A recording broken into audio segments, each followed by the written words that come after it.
waiting for Keanu. All I'm doing is waiting for Keanu because I can start. What are you waiting for Keanu for? Keanu never does anything. You just walk right out of the thing.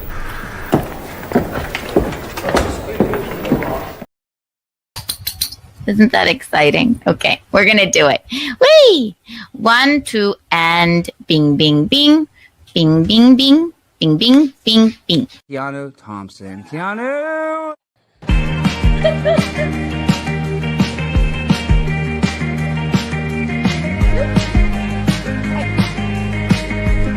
This young woman was doing a podcast. Hello, everyone.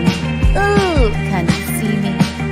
Can you hear me? Can you feel me? It's when shots rang out and she ducked for cover.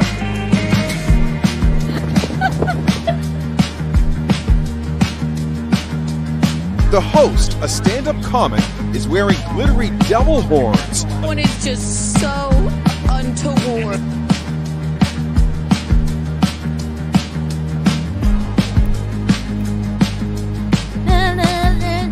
That's hard to do. I'm going to create the energy with my dancing.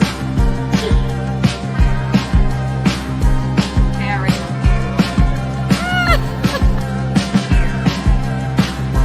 Oh, fully untoward.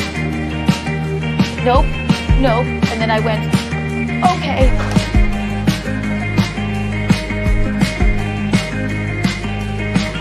When are these two idiots going to stop? Love it. I can't get enough. We can't, Michaeline. Look. Just waiting for this vodka kick in.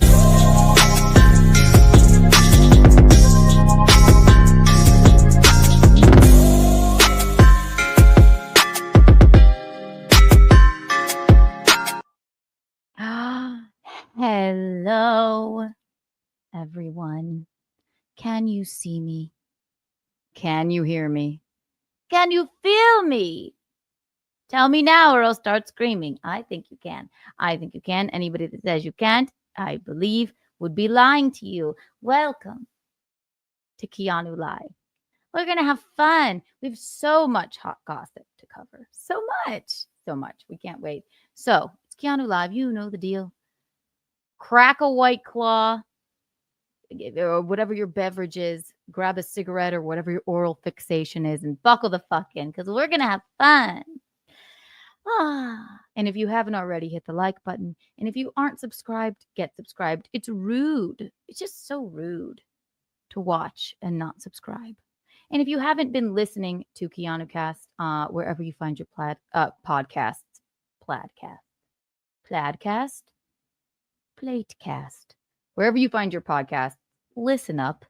And also download, like, subscribe, do the whole thing. Do the whole thing. We just, Michaeline and I, you know Michaeline. You know her. You love her. She's just the best. Look at her. Look at her. Look at her go. She's just gorgeous, isn't she? He's young. He's fun. He's fabulous. She's everyone's favorite human. She's not just my mother. She's everyone's favorite human. We just recorded episode 12 of KeanuCast tonight, which will be out tomorrow. So again, if you aren't listening or subscribing or liking wherever you find your podcasts, then there will be hell to pay. Hell to pay. And again, that's Keanu.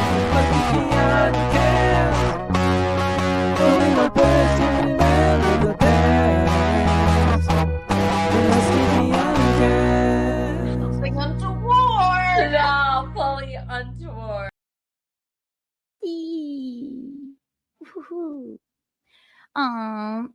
Let me give some kiki bucks or an order. Let's do some housekeeping right now.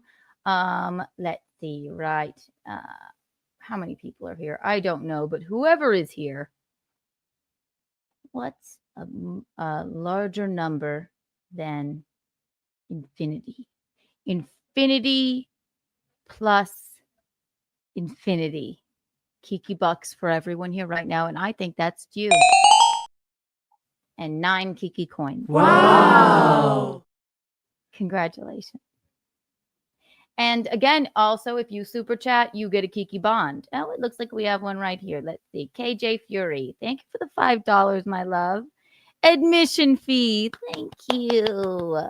You're such a doll. Thank you so much. Here is your very own Kiki Bond.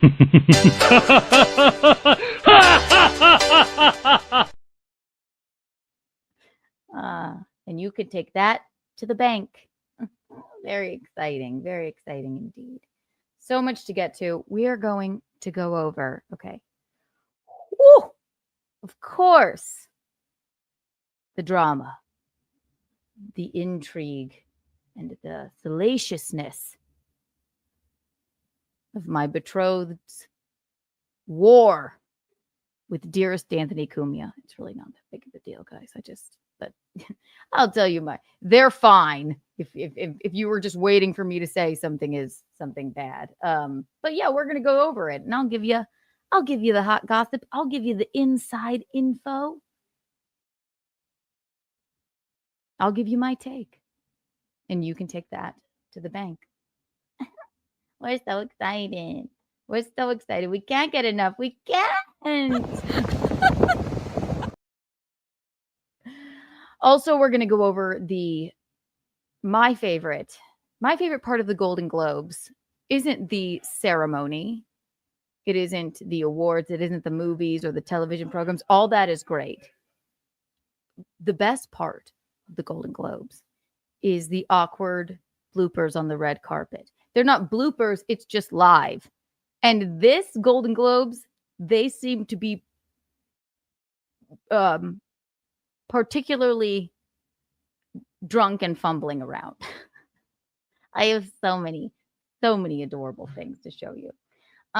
We also have, okay, if you're not a Bravo fan, just buckle in because there's some drama regarding a comedian now that I knew sort of came up with he used to bark for Alan's comedy shows. He's now on SNL, and he somehow has gotten it tied up in this drama between Southern Charm cast member Craig Conover, who I used to do bottle service for at Republic, also another reality show called Southern Hospitality, and Paige DeSorbo. They have recently broken up, and Marcelo Hernandez is rumored to be hooking up with Paige now. And it's wild. It's wild. It's 6 degrees, 7 degrees, 80 Kiki bucks of separation. Hello, darling. I wasn't too loud. No, thank you for going outside. I was in the bathroom. No, they were waiting for me. I was talking to the guy. Oh, you were in the bathroom? Yeah. Oh. Well, I could hear you shouting through the bathroom. No. That's Eugene for you.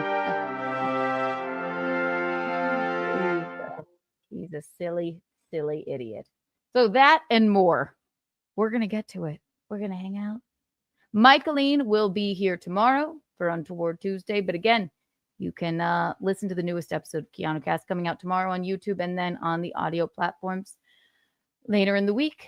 And she will, of course, be here for Untoward Tuesday. She is back from the Dominican Republic. She stayed 5 more days than Eugene and I did. And she had a marvelous time. A marvelous time. Lila is here. I love Lila. I miss you. Hi, Zulma Cool. Nikki Glazer did knock it out of the park. Oh, my God. That's another thing. Oh, God.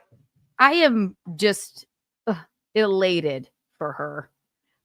To me, she was like a household name. But I think I heard a clip of her on Howard. I don't really listen to Howard Stern too much anymore. He seems to have, he's gotten a little bit negative and lost his way in the past few years. And during the pandemic, it was just too depressing to listen to. But she is always like, her roast of Ronnie Mund on Howard is one of the best things I've ever heard in my life. So she was on there today, and she told the jokes that she wasn't allowed to tell on the Golden Globes from last night, which I thought were equally hilarious. And I love that she called it, she just when she was with her team writing them, she just put it in the Stern file. And I loved that. Adorable. Adorable. Yeah, she knocked it out of the park. Knocked it out of the goddamn park. Backhand. Thank you for the $5. Yes, there is an admission fee. Everyone right now, if you don't do what Backhand did, you'll be excommunicated. I'm teasing, but you're a doll. And here's your Kiki Bond. 1, 2, and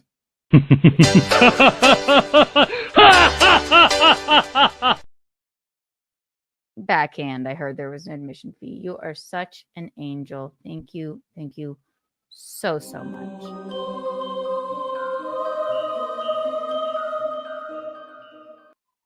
I also have added some sound drops, so you will have to forgive me for being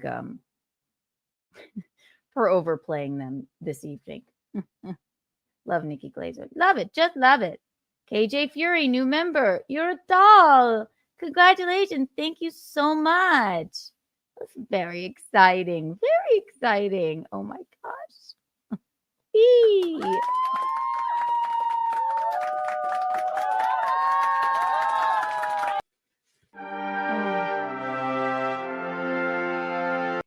It's my favorite one. My God. Good night. Zula McCool, you're all too kind to me. My God. Zula McCool, thank you for the $9.99 super sticker. Even a super sticker gets you a Kiki Bond. It doesn't even mind. I don't even mind. Oh, he didn't even send. Does it just say super sticker or did he? Wouldn't it be funny if he just typed super sticker? For that, you get 2 Kiki Bonds.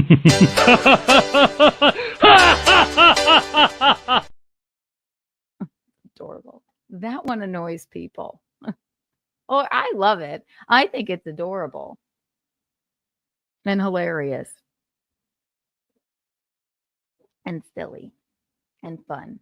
So, what should we start with, kids? What we're going to start with is I will start with my first and favorite red carpet bloopers. Then we'll go Anthony and Eugene. Then we'll go Nikki Glazer. Then we'll go Paige and Marcello. That's what I'm doing, and I'm sticking to it. Right? Right.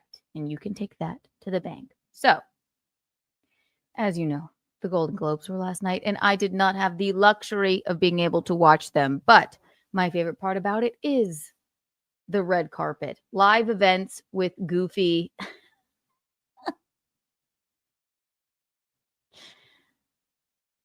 drunk actors and goofy hosts of these red carpet events. And it was live on YouTube. And it was absolutely hysterical.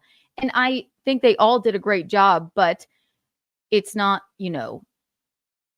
what are the questions? It's you're going from interviewer to interviewer to interviewer. So I think everybody did a marvelous job, just first and foremost. But I also have heard from the higher ups of the Golden Globes, because I'm invited every year, but I don't go in protest for never being nominated until they have a YouTube category.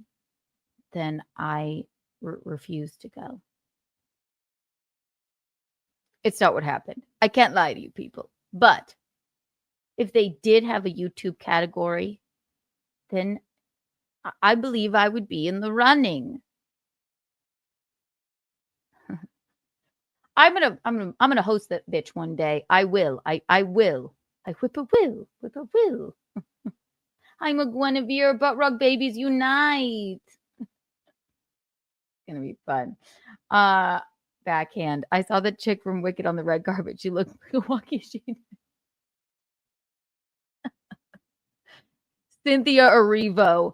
Very talented actress, but she always does the long nails thing. And also one of the movies that made waves this year was Nosferatu, and they were comparing her to it. And also because she's quite thin right now. So she has the long nails and the look. So that was a very good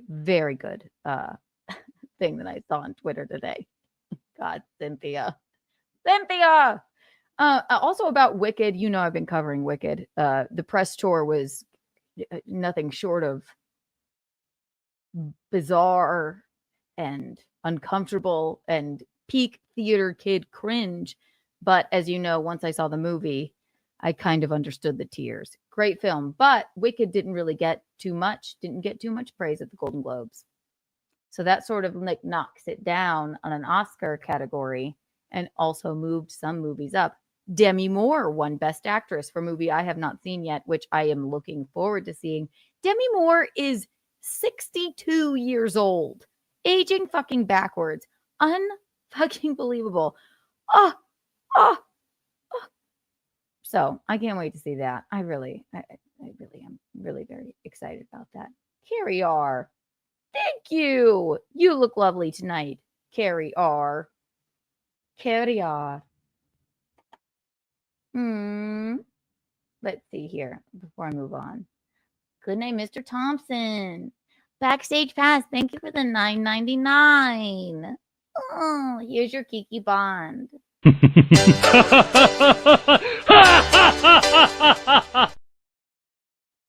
You're too kind. And Chris Thompson gifted 5 Keanuthompson memberships. That gets you 1 million Kiki coins. Wow. And a drop of Geno knocking down Joe. Congratulations. Thank you so much. You're such a doll. Whee! All right, so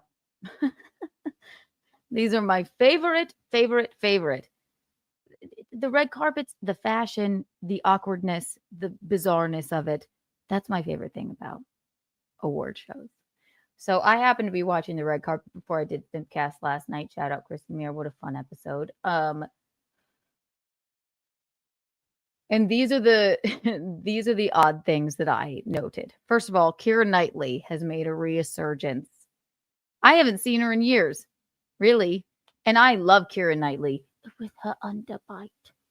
Kiera Knightley. I can't do it. Kiera Knightley impression. I can't really do it. It's an adorable underbite, unlike what I just did. But I hadn't seen her in years. And she was nominated for something. And again, I did not see it. But she was there. And she had this very awkward and very sassy, salacious encounter with this reporter where, in fact, she, hang on one second. Let me find it really fast. Bing, bing, bing, bing, bing, bing, bing. Kiera is talking to this lovely reporter. And she says something, and it's like, do you know that feeling when you just want to, like, you said it and it sounded untoward and you just want to suck it back into yourself? That happened to Kiera here. And I love the reaction of it. So here I shall show you. Oh God, I'll probably play it over and over. So much fun. So much fun. I binged it in one weekend. Did you? Like literally, it was That's over so the holiday. dirty of you. No, I love it so much. then that wasn't it. That wasn't what she said. That was salacious. But it already starts out with this lovely, fancy gentleman. She says, well, that's so, he said, I binged it in one weekend. She said, that's so dirty of you, which was adorable. And then she said something that she did not mean to be odd, but it was. So much. Tell me about what was your favorite action scene in Black Ops? I really enjoyed throttling somebody with a pearl necklace.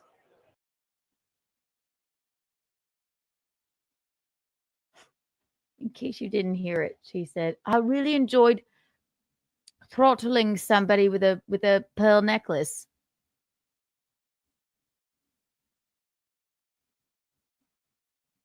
And she's smiling because she knows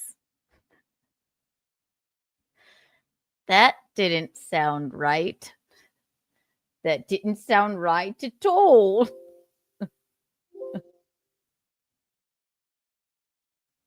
This is the moment I tuned in. This is what I heard of the red carpet. And I said, this is meant to be covered because it's adorable and hilarious. So then this is how the interviewer reacts. Because That why sounds not? like an adult movie. It did sound like an adult movie. I realized that as it came out of my mouth.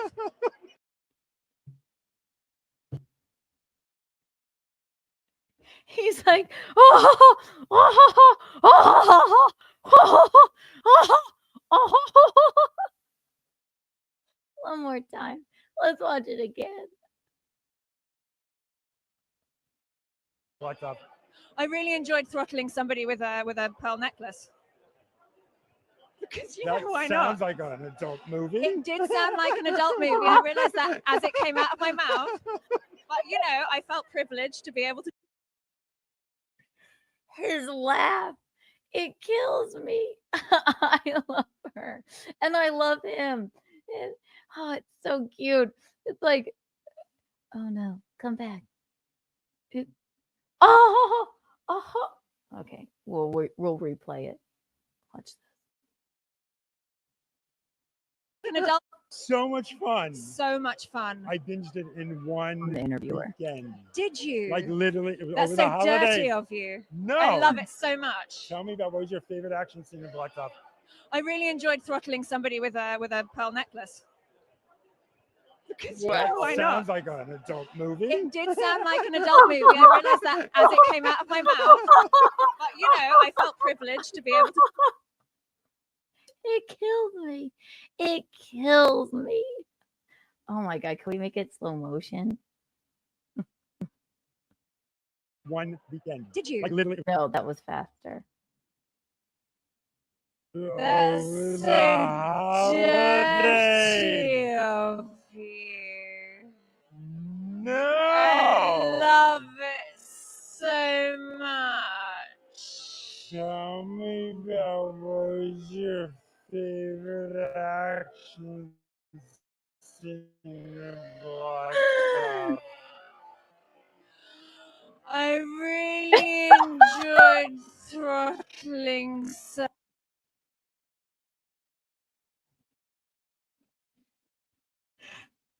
Really throttling someone with a pearl necklace. And believe me, I'm not shitting on either of these people. I adore Kiera Knightley. I love the movie Domino, for Christ's sakes. And I love this interviewer. I love his ridiculous laugh. But let's watch it again in slow motion. It's like a football game. Somebody with a pearl necklace.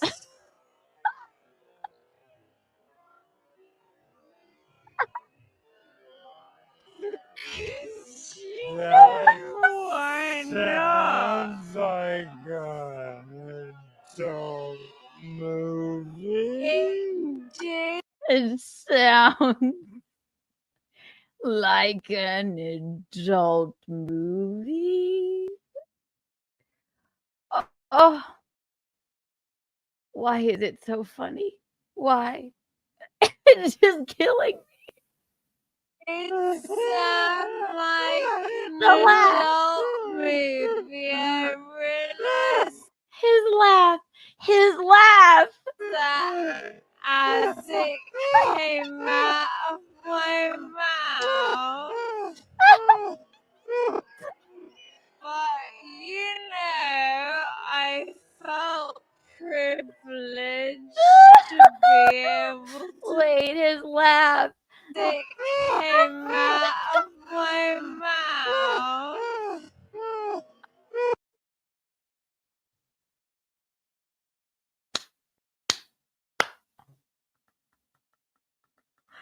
Domino was her breakthrough film. I didn't realize it was the most popular one. I loved Domino. And of course, Pirates of the Caribbean. There's a really interesting movie that she's in.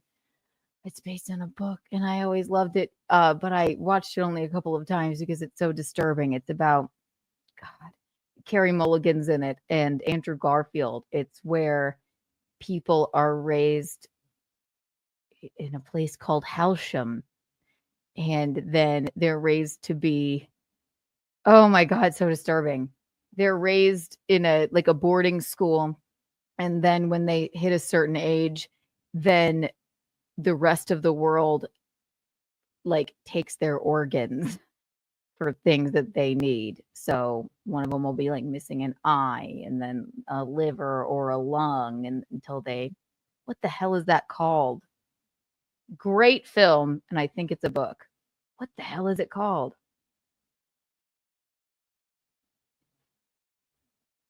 Oh, I can't remember. Kiera Knightley is Fealty's crush. Really? I love her. I've always thought she was magnificently beautiful. And a really great actress. I love her. And I love that she was a bit cheeky here. What, I have to look up that movie now. What is it? Halsham. Kiera Knightley movie. Carrie Mulligan. Never Let Me Go. Thank you, Internet. It's called Never Let Me Go. I also love that movie. But let's watch this man laugh one more time, because it's honestly, it's just giving me so much joy. Let's do the little thing one more time. So much fun. So much fun. Okay. In one. Did you of you?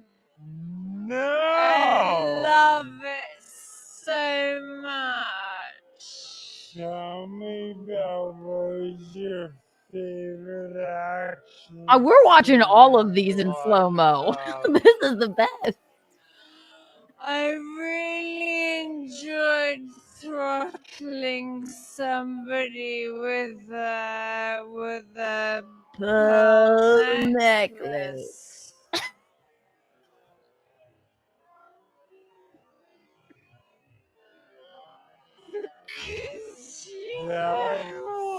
Sounds like a dope movie.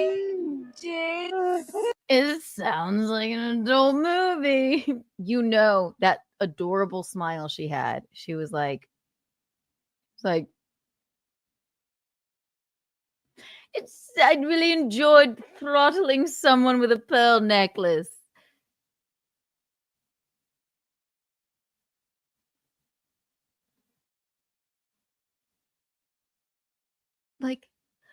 Oh fuck, I said it. It's live. Just commit, smile. And then he starts laughing uncontrollably. It's killing me. It's killing me. Sounds like an adult movie. I realize that.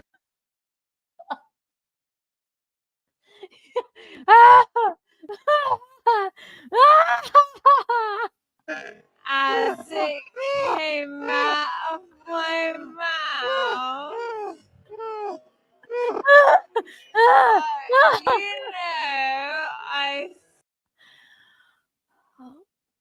I'll never get over it. It just kills me. It just kills me. Why is that so funny? Yes, Never Let Me Go is a great film.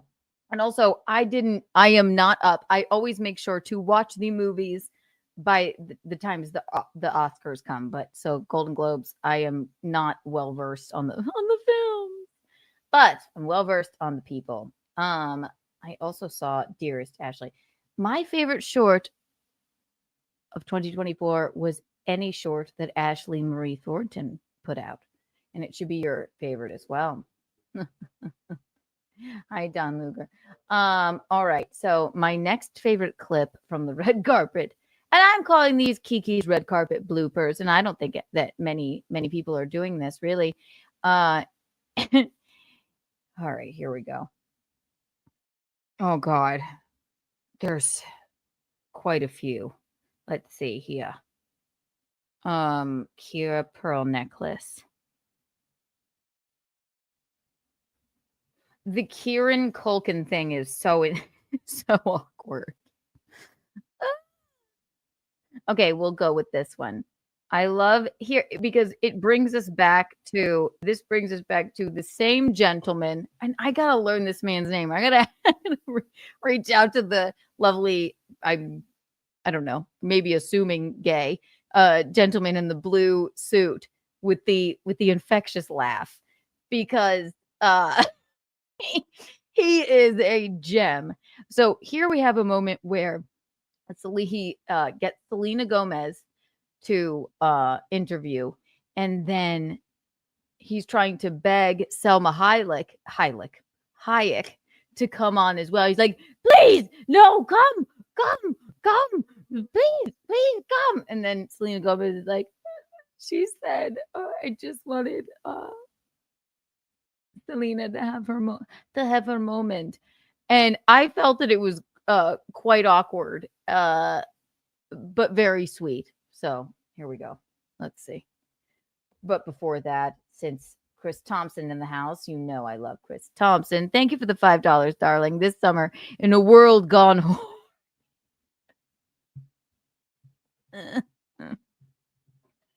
Well, let me get my microphone. I believe I'll read it like this. This summer, in a world gone horny, only one woman can save special ed and the human race. Don't miss Kiera Knightley as Agent Peggy in Throttle. Was that good? In a world. That's amazing. Here's your Kiki Bond. I really enjoyed throttling someone with a pearl necklace. Here's your Kiki Bond, Chris. Thank you so much.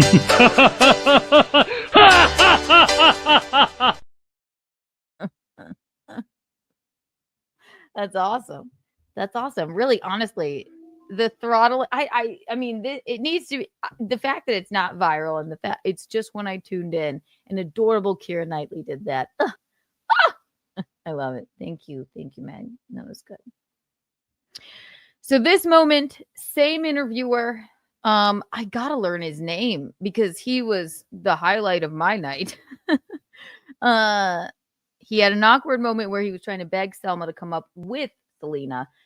Selma didn't want to. No. Give Selena her moment. And then Selena's like, that was so sweet. I love her so much. But I thought it was hilarious because they were recording the awkward part of it. So here we go. These are fun. So we'll watch it fast, then we'll watch it slow.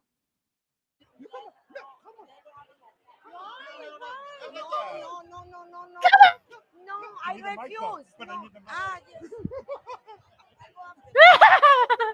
There's that laugh again.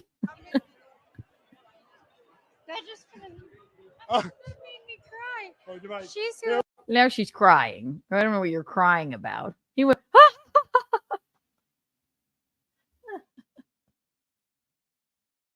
oh, let me fix it. We'll watch it again. No. There we go. I've looked up to you. No, come on. No. Come on. No, I refuse.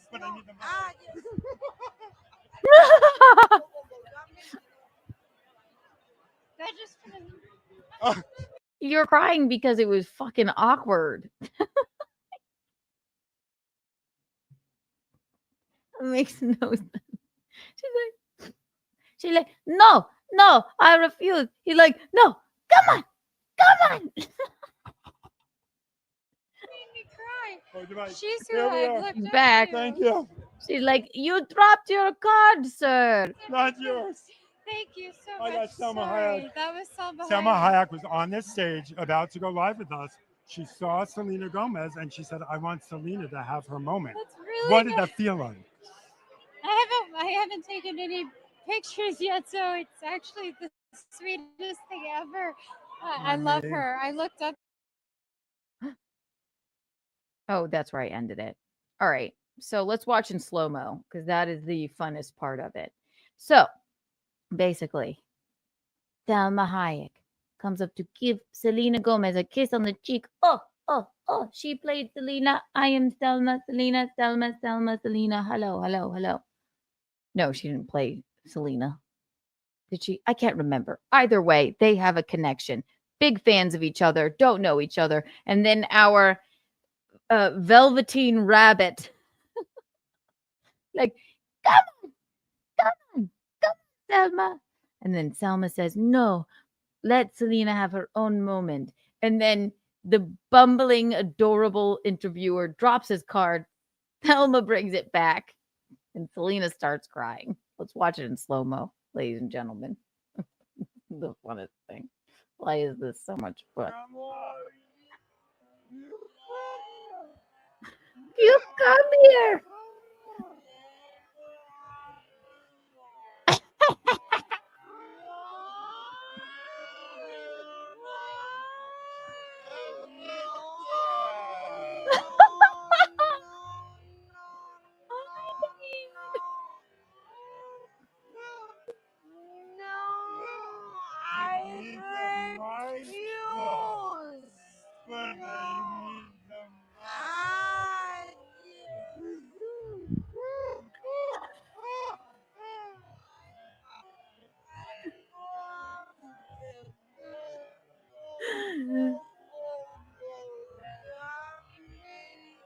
He has two microphones for some reason. Oh, because he's gonna hand it to Selena. Now she's crying because it was.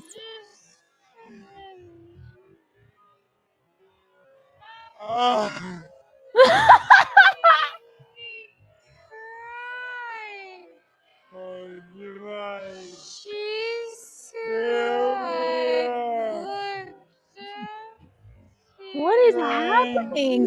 What is the fumbling? Oh my god. Thank you so much. That was so Selma Hayek was on this stage about to go live with us.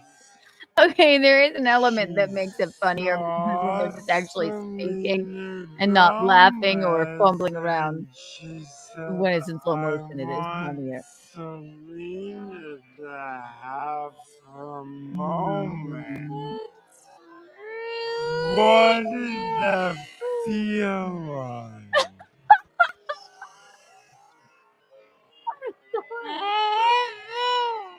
I haven't taken any pictures yet. Okay. Now it's just funny because they're in slow motion, but you get the idea. The fumbling around, the slow motion laughing, got the card. Somebody said he picked up that card out of nowhere. He bends over to pick up the cards, and out of nowhere, Kieran Knightley swoops in with the throttle. No, okay. Kieran's like, I'm here to throttle someone with a pearl necklace.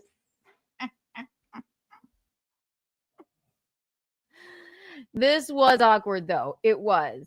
It was. We'll watch it one more little bit of a time. I just love his laugh. He's like, come on.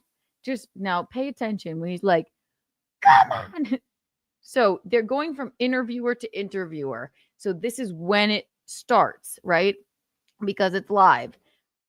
So it was back to him and he's going, come on. Selma, come on. And then is laughing. She's like, no, I refuse. So, but just listen out for his laugh. I gotta find this man's name. He is a star.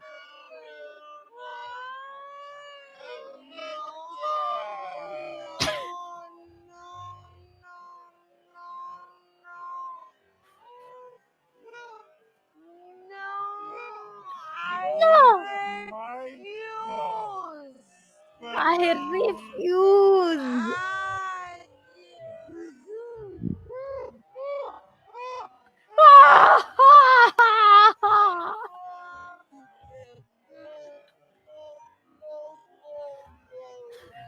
still trying. It's still live. It's still going. Just cut to him. Then Selena says, I will cry to rectify this situation. It's so much.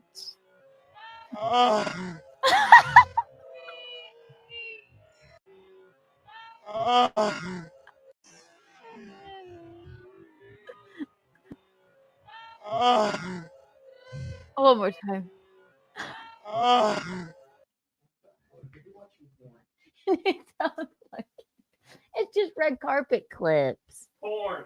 Some Vulgar. It is not vulgar. That was Eugene. Don't mind him. Oh.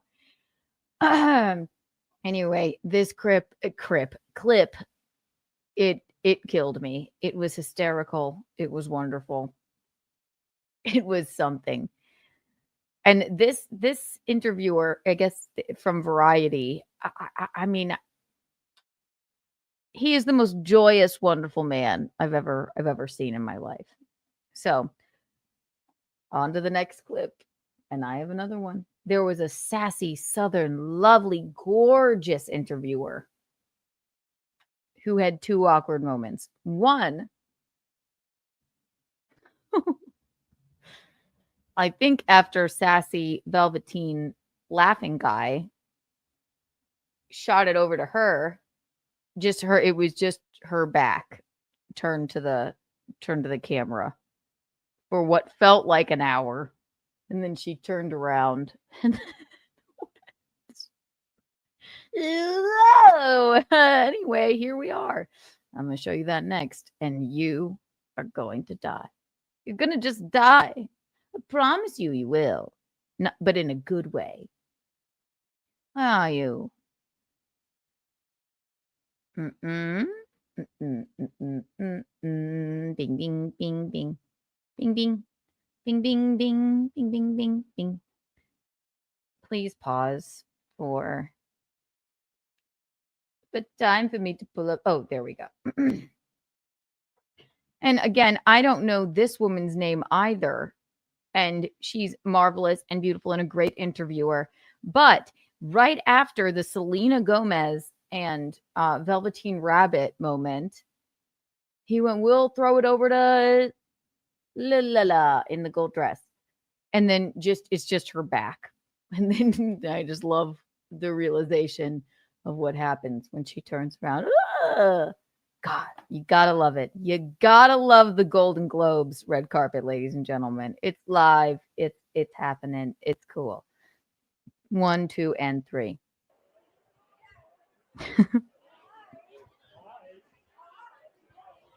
Oh, wonderful. Well, it is a great night here at the Golden Globes. The frenzy continues, and we have the perfect position.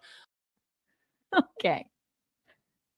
Now you know I'm going to do it in slow motion. Oh, wonderful. One more time. So throwing it over to Lady in the Gold Dress.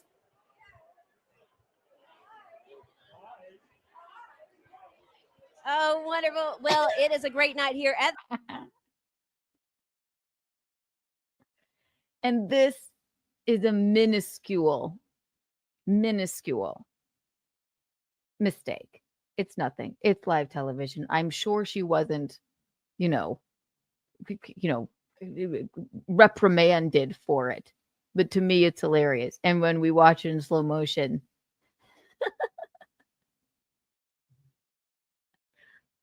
it's fun. It's fun.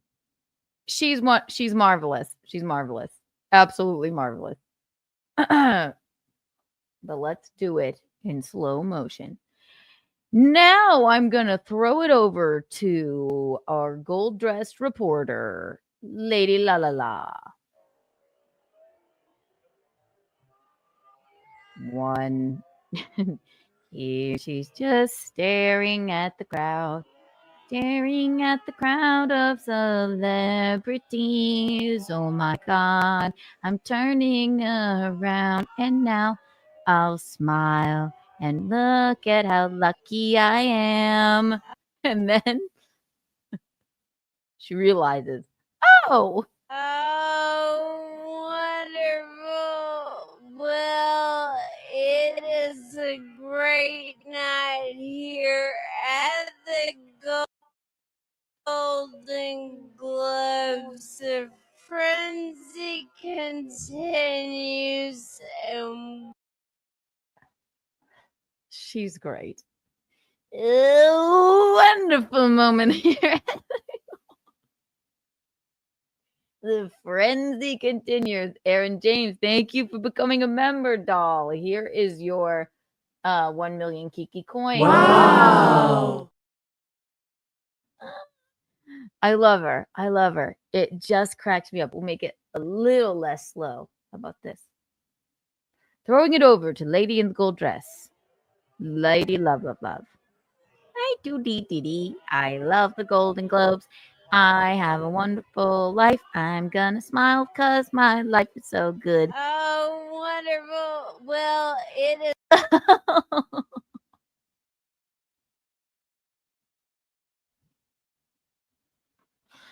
Oh, wonderful.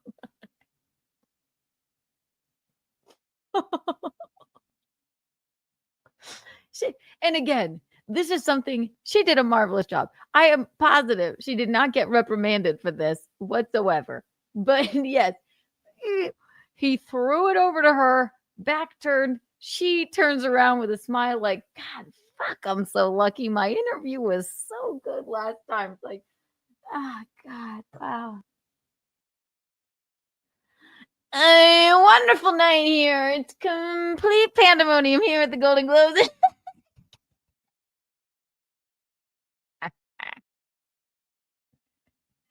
Oh, we'll put it just a little bit less. All right, here we go. Doo-dee-dee-dee-dee. I love all celebrities. I am so lucky to be me. Oh, wonderful. Well, it is a great night here at the Golden Globes. The frenzy continues, and we have the perfect position.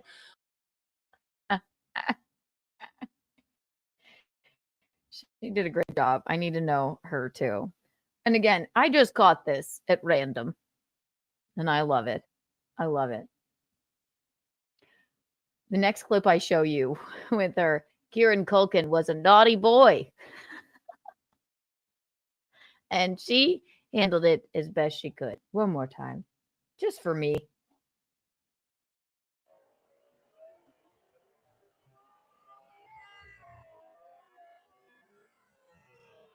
Ooh, I love the Golden Globes. I am so lucky to be wearing a cape. I'm having a good time. I just love my life. What's that? It's a camera. Oh, wonderful. Well, it is a great night here at the Golden Globes. Wonderful. Oh, wonderful.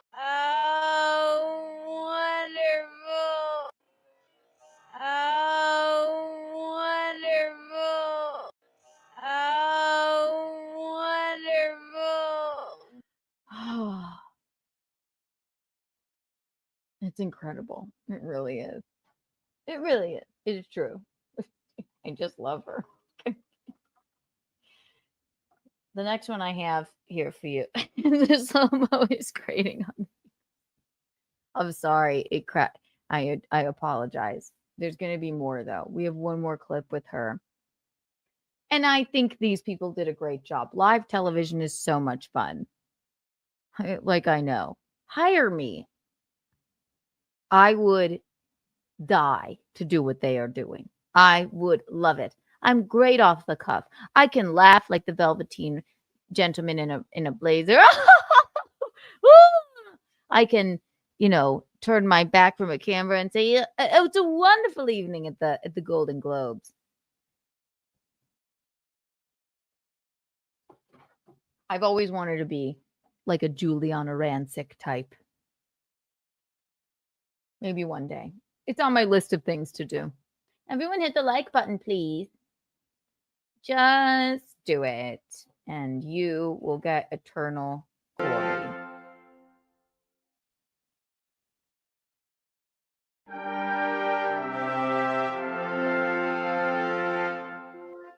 That's the sound that happens when you hit the like button and you subscribe. All right, so I really should have learned their names. I've had so much fun with this. My God. Okay. Next clip.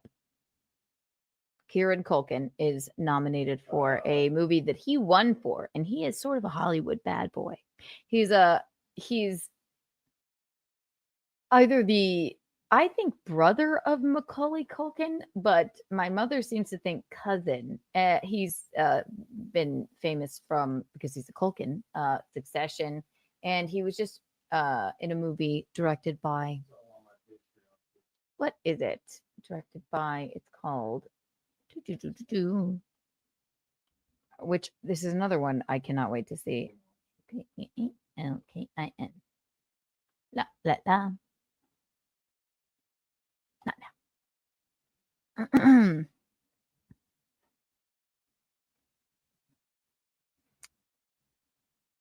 It's a movie called A Real Pain, directed by the gentleman who was in The Social Network. Why is his name escaping me?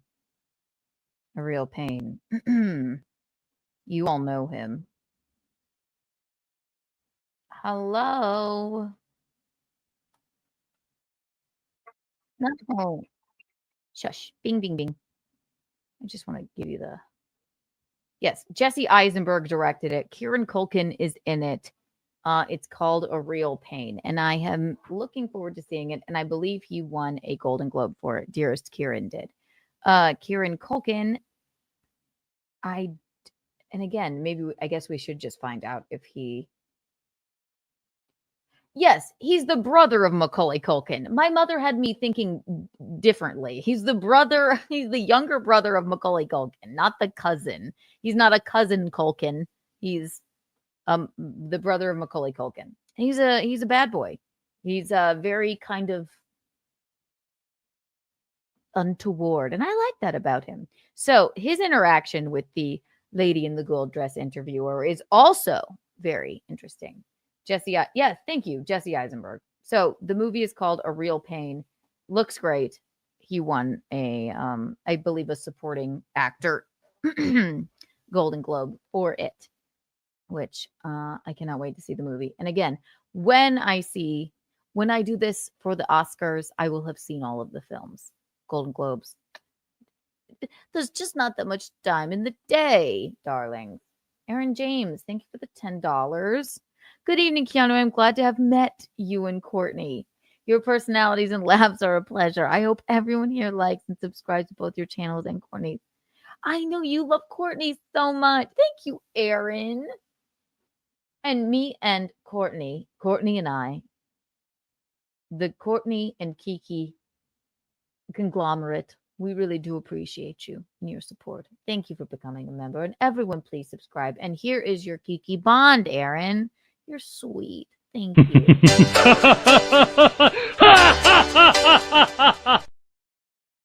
I think this gentleman has a crush on Courtney, and I would like to invite him to be in the next iteration of Courting Courtney, which we do, fairly often on this channel. So send me a message, Anyway, his name is Kieran. Yes, Kieran Culkin, brother of Macaulay Culkin. Famous from being the brother of Macaulay Culkin. He's in Succession, great series, and he won for the film directed by Jesse Eisenberg called A Real Pain. Now, this is before he won. This is him on the red carpet with the lady in the gold dress, and it was a bit of an awkward encounter. God, I love this so much. My favorite thing. We're never going to get to the rest. We will. Hit the like button. I assure you we will. Where are you? Bing, bing, bing. Oh, here it is. And this is the last red blooper moment, or red carpet blooper moment. If you are getting bored, I don't know how you could, though. All right. Oh, boy, here we go. Oh, this one's a doozy. Eugene? He can't even hear me. Eugene? Oh, I was just making sure I wasn't bothering you. You can't hear me anyway. Got his headphones in. We're good to go. All right, here we go. The lady in the gold dress. Here walks Kieran Culkin. And it is an awkward encounter. Let's just watch one way through. Here we go.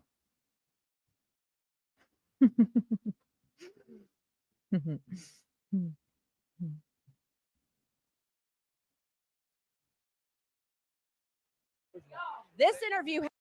Okay, so now it's the Velveteen Rabbit, lovely gentleman is going to throw it to gold dress lady. Here we go. Hasn't even started, and I'm already ready for it to wrap. I've got Kieran Culkin over Hi, here. My God, I'm here. I have He's a really microphone in my bringing the hand. fun today. Let me tell you, folks. I kid. Hello. You know we love you. The Golden Globes loves you, man. Okay, you are hi. talented. Oh, don't. Whatever. I'm singing your Thanks. praise right now. Oh, great. I can't Action. even. Action. Well, he's nominated again this year for A Real Pain. Yep. Congrats. Yeah, thanks. Yeah. Is that in your notes? Did you have to write that down? You have a whole card. Reference it. I do have a card. Okay, let's see. But you said to riff. All right, riff. All right, I'm riffing with you. Last year was all about you and Pedro Pascal. This year, it is all about this interview.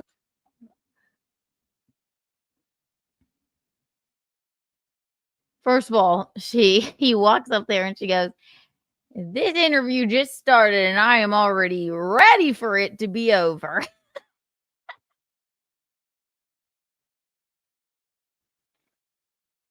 And then he looks at her like, "I'm a fucking Culkin, bitch." And then he goes, she's like, "You said to riff." He's like, "Did you write that in your notes?" And then he takes her card and throws it away. I love live red carpets. This is, and you know, I love her and I love him because it's sort of like, you know, my favorite actor, Joaquin Phoenix. It's like is there a large frog in my hair moment? Something of the like, or just an actor who maybe and again, I've said the Golden Globes, I have heard from the higher ups, are the drunkest of the award shows. So maybe everybody gets a little sauced up before they go. He took her notes and threw them. He threw them. Let's watch it again. We'll do it slower this time. Bing. Bing, bing. Bing.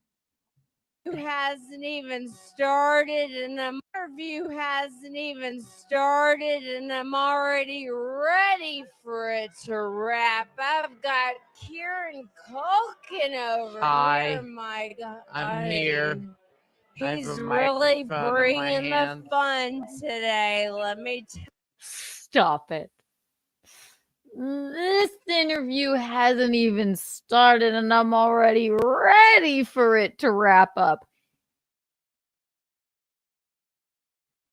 I don't have this job. I would love to have this job.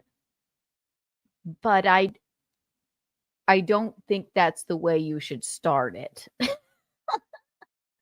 Especially not to the likes of dearest Kieran Culkin. You may as well have said, this interview just started with Macaulay Culkin's less talented, idiot younger brother, and I can't wait for it to end. And he was sassy back. I love it. I love it. One more time. started. This interview hasn't even started, and I'm already ready for it to wrap. I've got Kieran Culkin. Look at her face. To wrap. I've got.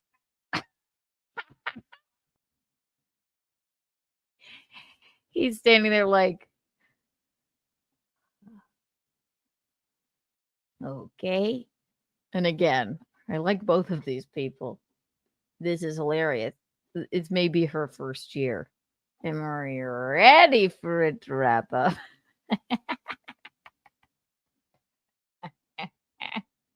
Awesome. It's awesome. I love it. Okay. 1 second. Let's continue. Got Kieran Culkin over. Look at his face. Okay, bitch. Oh my God. I'm here. I have He's a really microphone in my bringing the hand. fun today. Let me tell you, folks. Son.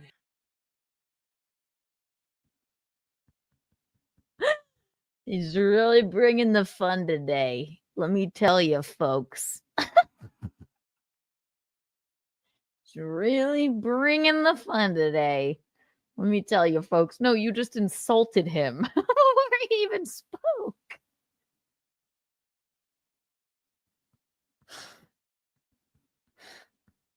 This interview hasn't even started, and I'm already ready for it to be done with Macaulay Culkin's younger brother. Hi. He goes, hello. I'm here.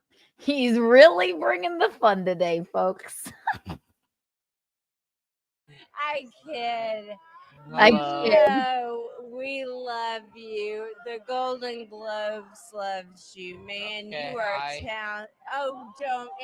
Whatever. I'm singing your Thanks. praise right now. Oh, great. Look at him. He was like, okay. Yeah. She goes, I kid. You know I love you, man. The Golden Globes loves you. I'm singing your praises right now. He goes, okay.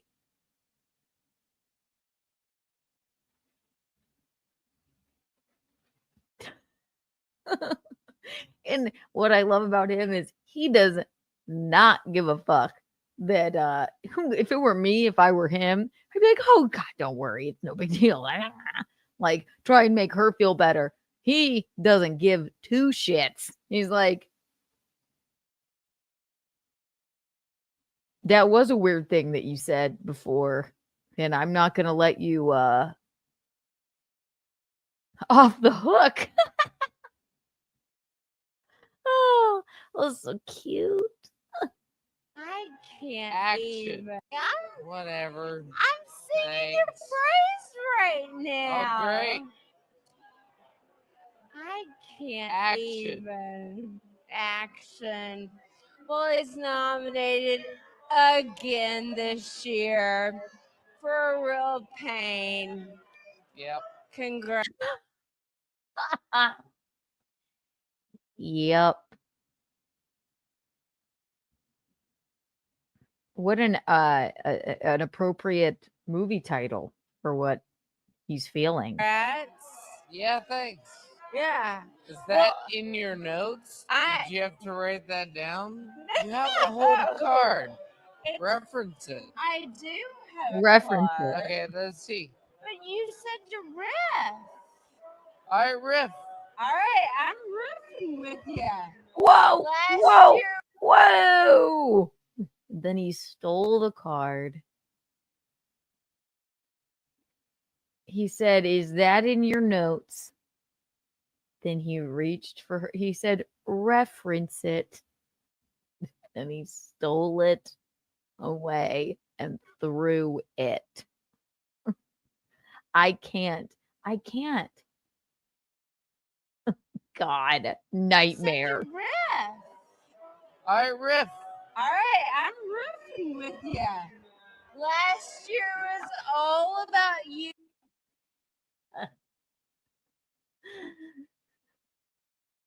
You said to riff. I'm riffing with you. He said, okay, took her cards, threw them. She didn't address it at all. And then she said, last year. Oh God, it's so horrible. All right, riff. All right, I'm riffing. Reference it. I do have a card. Okay, let's see. But you said to riff. All right, riff. All right, I'm riffing with you. Last year was all about you and Pedro Pascal. She didn't miss a beat. She just, the cards were taken from her hand and thrown, and then she put her hand on his shoulder. It's the most fucking awkward encounter I've ever seen in my life. I can't understand it. Let's watch it in full speed. I mean, I don't know what to do. I don't know what to do. It's unbelievable. Okay. This interview hasn't even started, and I'm already ready for it to wrap. I've got First problem. Kieran Culkin over Hi, here. My God, I'm here. He's pissed. He's a really microphone in my bringing the hand. fun today. Let me tell you, folks.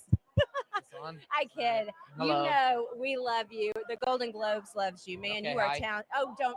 Whatever. I'm singing your Thanks. praise right now. Oh, great. You already hurt his feelings. Look at him. Look at him, lady. His feelings are hurt. Now he's looking down at your cards going, did somebody tell you to write that? Or like, are you going to refer to your notes? You don't even know my movie. You've already insulted me by telling me I'm already ready for this interview to wrap up just because of what you heard about me. So he's going, I could get those cards. I get those cards from her stupid bony fingers. I'm just surmising. I'm not in Kieran's brain. So yeah, I'm gonna go get those cards. I'm gonna get those cards from her finger. I'm gonna be like, oh, why don't you riff about it? You've insulted me. I'm far shorter than you, and I am the younger Culkin. I wasn't in Home Alone, okay? I get it. I got Napoleon complex out the fucking ass. Don't fuck with me. I'm an A-list actor now.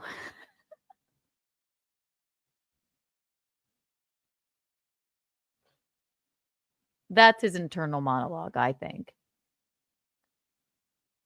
Oh, Home Alone. Yeah, Trump was in it. That's so cool. Woohoo. Everybody loves Macaulay.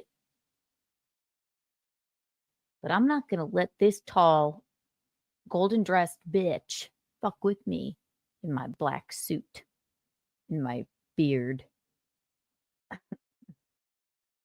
I won for the movie A Real Pain. I'm going to be a real pain to you, lady. And you're going to look back at this over and over and over again. And you're going to cringe with how you treated me. I can't even. Action. Well, he's nominated again this year for A Real Pain. Yep. Congrats. Yeah, thanks. Yeah. Is that in your notes? Did you have to write that down? You have a whole card. Reference it. I do have a card. Okay, let's see. But you said to riff. All right, riff. All right, I'm riffing with you. All right, riff. There he goes. There he goes for it. All right, bitch. Riff.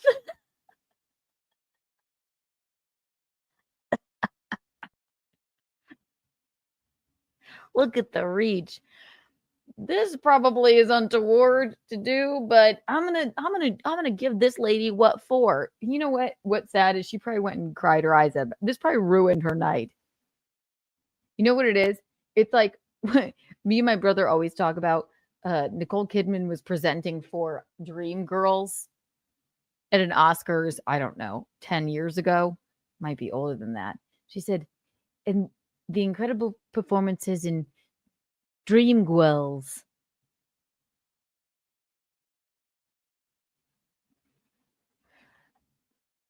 Girls. Don't you think that just ruined her night? This Kieran Culkin moment with this lady right here probably just fucked her night over. And he went on to win. And I like the lady in the gold. She's doing a great job.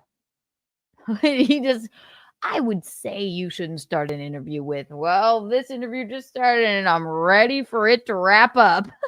Oh, okay. I'm Kieran Culkin. I know I'm not Macaulay. How dare you? I'll steal your cards from you.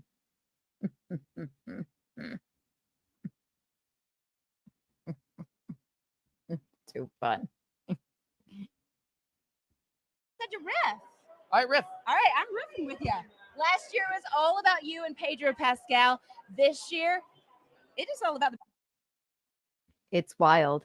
He threw those cards right away. He threw them right away. Those are my and again, I would love to have that job. And it cannot be an easy job. I loved The Laughing Man. I love how drunk everybody is at the Golden Globes. The live television aspect of it. I think that they all did a marvelous job. My one critique would probably be don't, when, someone walks up to you, say, how this interview just started and I can't wait for it to end. And he goes, and you did it to the man with, my brother is more famous than me. Fucking complex. Great actor. Kieran Culkin, great actor. Everybody's loving him. He's a marvelous actor. And he's like, I'm going to show you, lady. It was a funny banter, but very, very, very awkward. Emotional support card. Yeah, maybe. He threw it right away. He's like, oh, yeah, you want to riff? Riff. It was so much fun. Give that man a scotch. I know. I think he said he had he had a beer before that at least. I can't remember. Walking around with people at these events, I would ask odd stuff. You're like, yes. Right. If they let you in, like, I just want to interview people. You don't have to pay me. No, right. That can't happen. You have to have because it's like, you could ask anything and then they would walk up to you. And then what if you said something bizarre? Like, how do you feel about, you're like, cremated or buried? Like, that could never happen. God, if I ever did have that job, now that I'll have the anxiety that I would ask that. God, I'll pray to the gods of Juliana Rancic. Nobody ever did it better than her, in my opinion. I did like it. I loved those. We loved it. We love it. Everyone hit the like button.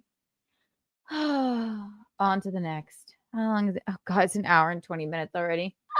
God, we're so silly over here. All right. God, that took a lot out of me.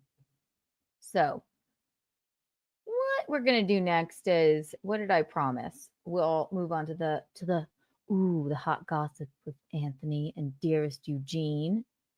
One Anthony Cumia and one Eugene Bisconte. He's gay, but he has a special connection to classical music. There's many things that are interesting about him. There's so many things that are interesting about him. So, quick break. I'm gonna pee, and then we'll move on to that. What do you clowns say? I say yes. Actually, you have no choice. I know it isn't fair. It isn't fair.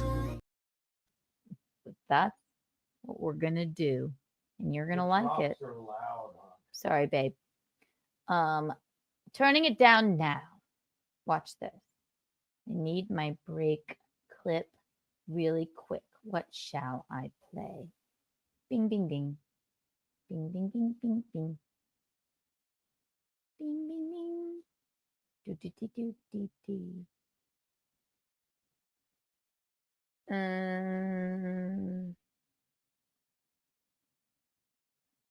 Watch Michaeline and I. You guys all like that. A moment. Up. Bing. Bing.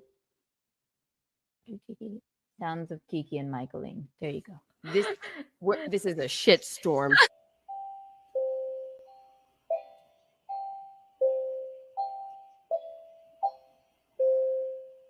God damn it! Again.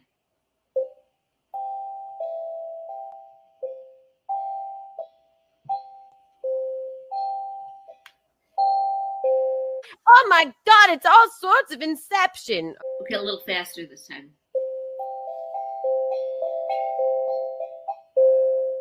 No, that's Ave Maria.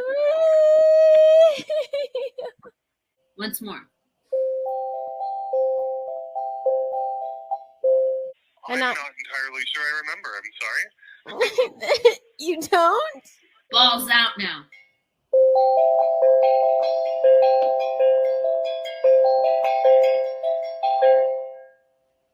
Great. And I spoke to a man, and I sang Ave Maria in the back, like this. Ave Maria. M as in Mamma Mia. It's an insane asylum! We're back. I love that. I love that clip. I love it. Okay, so maybe we'll go back to the Golden Globes. I didn't realize that my red carpet flubs would take so long, but we did talk about a lot of the Golden Globes also on the pre-recorded episode of Keanu Cast. Again, that's Keanu Cast. The episode should be out tomorrow on YouTube, and then later on wherever you find your podcasts. Please remember to like and subscribe. There's a lot more Golden Globe stuff there. So we'll go back to Golden Globes maybe a little bit later. It's been an hour and 24 minutes. But again, that was half of me, just running across the beach. So, but again, listen to the newest episode of Keanu Cast tomorrow, episode 2.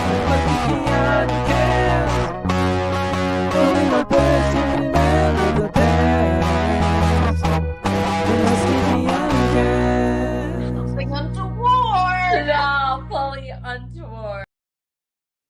All right, let's do a little Anthony and Eugene, right? So if you don't know, I'm going to just play a clip and I'll comment on it. All right. Anthony Cumia and Geno Bisconte are just fine. They're perfectly fine. Okay. Anthony said his piece about what Geno said about him. But listen, boys will fight with each other, then text each other and be like, whatever, no big deal. A little bit of misunderstanding. I think they both had a little bit of misunderstanding. And it was quite funny. So let's watch. So, and Geno had a boyfriend to be. Yes, they're very close. They like each other a lot. Okay. Geno is nothing but completely grateful and, has adoration for Anthony. He had people say things sometimes out of context or without the right information. And Anthony admittedly said, listen, I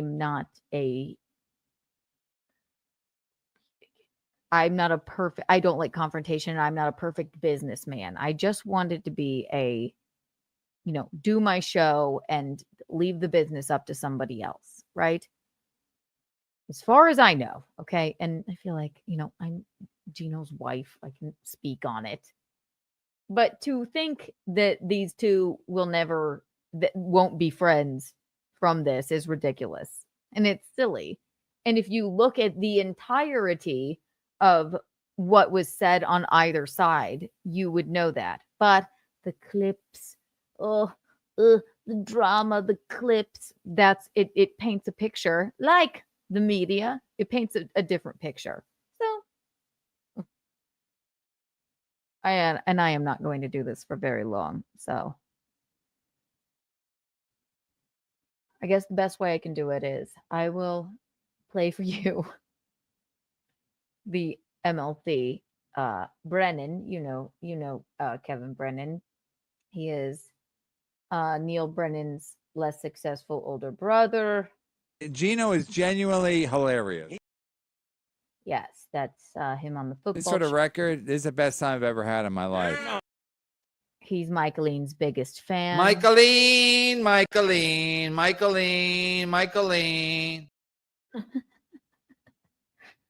Also a former Compound Media employee, burning bridges. That was the first. Burning Bridges was actually the first show I went on Compound Media. I used to do it all the time. We were cool in our heels. That's how I met Eugene Bisconte. But he had something to say about what Anthony had to say about what Geno had to say. And this is the easiest way I can explain it to you people. And if this is not what you come to this channel for, I will make this brief, okay? But I'm just giving you a little bit of backstory. Basically, Kevin Brennan loves Michaeline. Kevin Brennan pretends to no longer like Geno and I. And Kevin Brennan is commenting in this clip on what Anthony Cumia had to say about what my husband said, Geno, about. Very confusing. About the ending of Compound Media, basically. Which Geno has nothing but love and light and respect for Anthony. So we'll just watch it. And then I will comment on the way through. Yes, Mickey does fuck. She fuck. We will have Michaeline on tomorrow for Untoward Tuesday, and that will be exciting. Very exciting.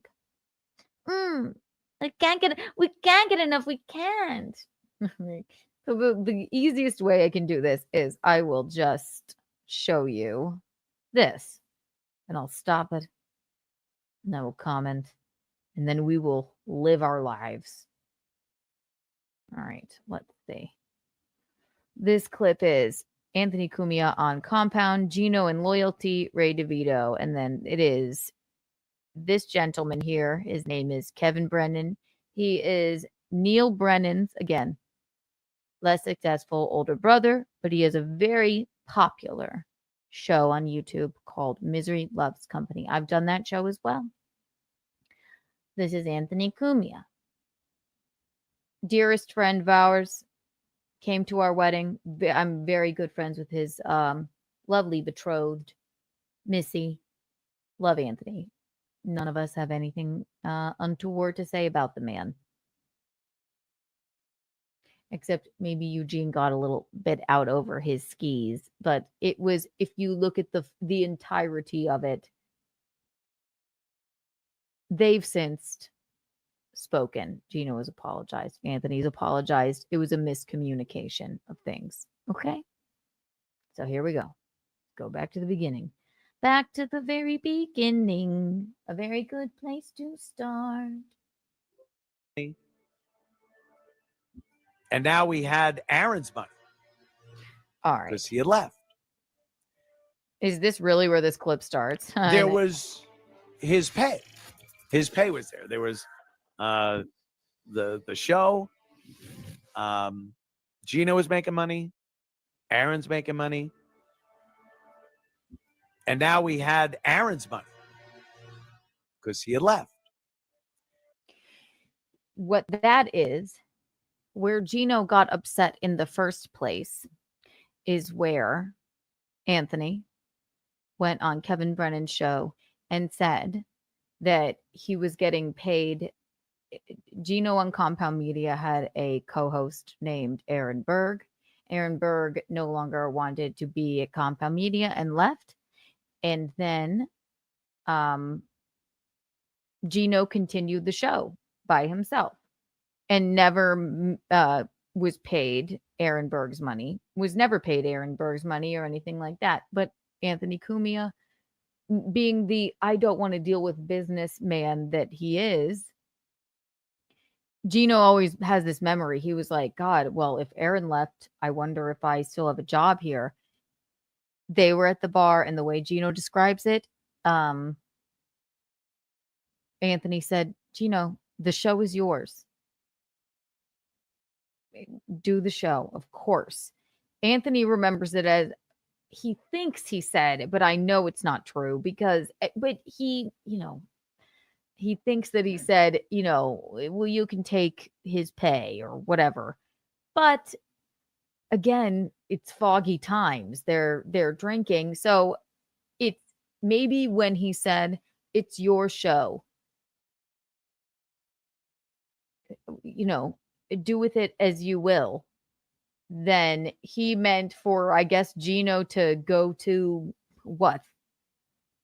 The billing department and say, Anthony said I could have his pay. I don't understand how anybody would do that, but Geno didn't. Geno just said, great. I'll just continue doing my show. There was never anything offered monetarily. And also, you know, the owner of the company says something to you at a bar, and to Geno, it was, the show is yours. Great. Geno's like, great, I kept my job. There, even if Anthony did say, take his pay, which, whatever, it's up to, I don't know, the company to like, is Geno supposed to like text someone and say, Anthony told me at Sullivan's that I could have, or like bill someone for double? But I suppose Geno would have if that were said. Why wouldn't he? But it wasn't. And so Anthony went on Kevin Brennan's show, and Anthony always sticks up for us. He always, because Kevin Brennan wants to absolutely shit on us, like, oh, fuck their wedding, and like that. He's like, no, they're a great couple. Fucking, you know, we had a marvelous time. He really does always take up for Geno. He always takes up for me. He always, like, you know, with Kevin, right? And then Anthony said something. He said about being paid double. So when Aaron left, he was being paid double. Geno texted Anthony and said, I mean, who do I bill? Like, I wasn't paid Aaron's salary, right? In so many words.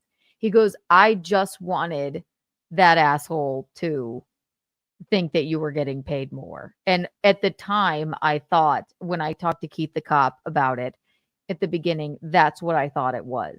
So leave it up to a bunch of fucking men, okay, to not communicate with each other. I think that's the downfall, other than, you know, it's just, it's such a boy-run company. They all are too, I guess, manly to fucking talk to each other. How could this go by the wayside? And how could it be like, it's such a bizarre thing to say. Well, at the time, I thought with Keith the cop, that's how it was. But also I just wanted Kevin to think that. And that's his way of sticking up and like just being like, yeah, fuck you. I like Geno. I'll always like Geno. But what kind of company runs this way?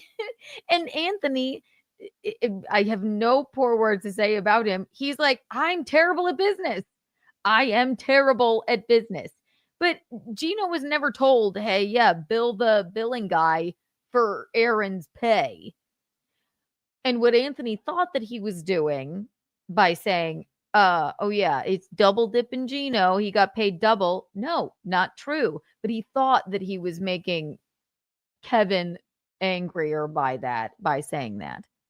And then he said, yeah, sorry, buddy, blah, blah, blah. And then that's where they left it. But of course, Geno is like a little bit, he wants to explain, like, dude, he wants to explain to his audience. By the way, subscribe to Geno Bisconte on Rumble and on his Patreon. And you too can be a member of a shiny card if you're in the $100 tier. Okay. But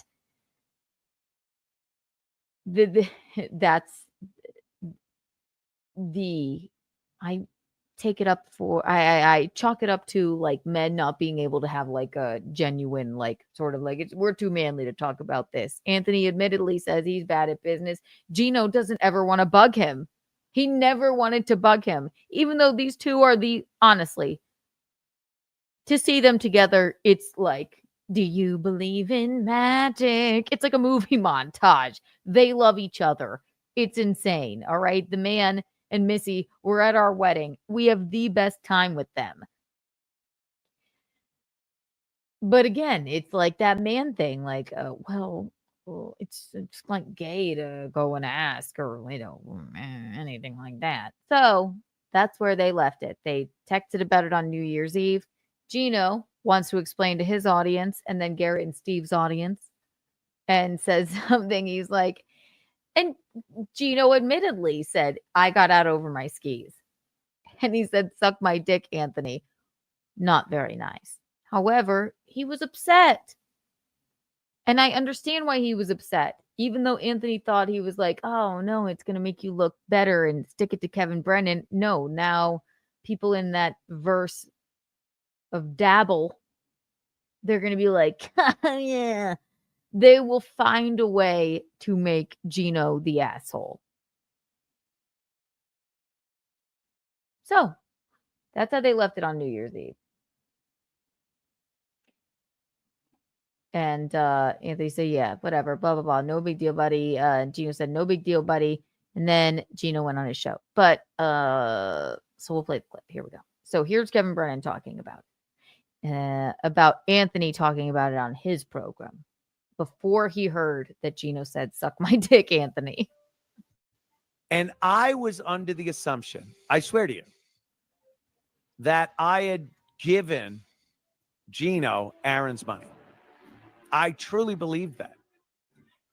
Iraq will verify that I am one of the worst businessmen you'll ever know. Oh, he's walking it back now. He didn't. Right. So what you're going to hear now is basically what I just explained, but we'll just let it play. And right. Give Geno another red cent, because then Geno would be have to explain to Garrett and Steve why he didn't give them more money. Yeah. Guaranteed he gave Geno Bisconte more money when Aaron Berg left. Guaranteed. I literally, and I swear this. And Kevin, I did. Again, Kevin, are you stupid?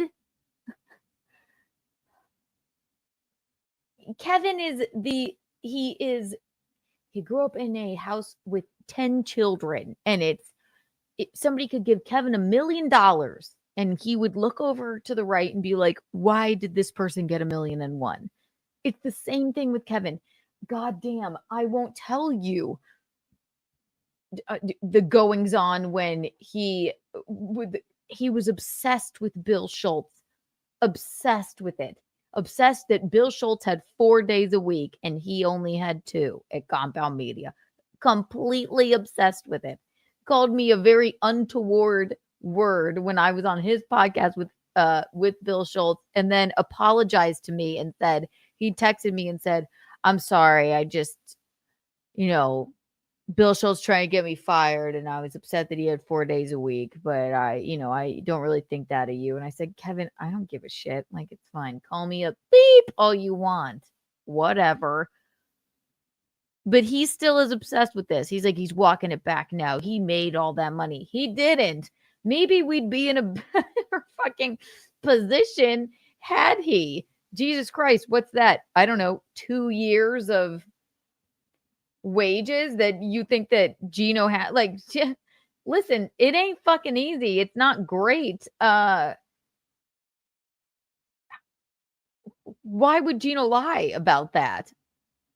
Anthony's not lying. He just didn't know. He thought that he said in so many words that. But no, it's not fucking easy. It's a big fucking horrible thing. But were he making double the money for 2 years, then yeah, we might be having a little bit of an easier time right now. But that's neither here nor there. We will be just fine. Right, Kevin? Right. We will. We sure will. I'm just looking for Michaeline. This sort of record is the best time I've ever had in my life. Thank you, Kevin. I'm having a great time too. What'd you say about Geno? Geno is genuinely hilarious. So anyway. McGuinevere member for 15 months. Does MLC stand for Michaeline? Michaeline Lovecast.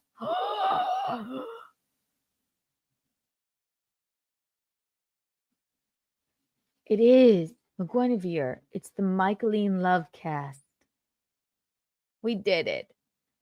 I'm Kevin Brennan, and this is MLC, the Michaeline Love cast.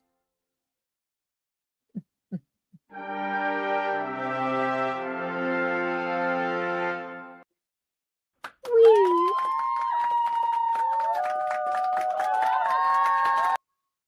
It's great. It really is. I really do love that. Thank you so much, McGuinevere. Honestly. Michaeline Love cast. Michaeline Love Michaeline, Michaeline, Michaeline, Michaeline. That's awesome. I love it. Anyway, let's continue playing. Here we go. Not know what anyone at Compound Media was making up until 6 months before the whole thing ended. No, he knew what I was making. I made it very clear, $100 a week. That's not what you were fucking I didn't know what anyone made. You know what I made, you you were not making 100. When you were doing Burning Bridges, you bald, elderly, red-faced fuck. You were not. I'm sorry. I'm assuming you weren't making $100 a week.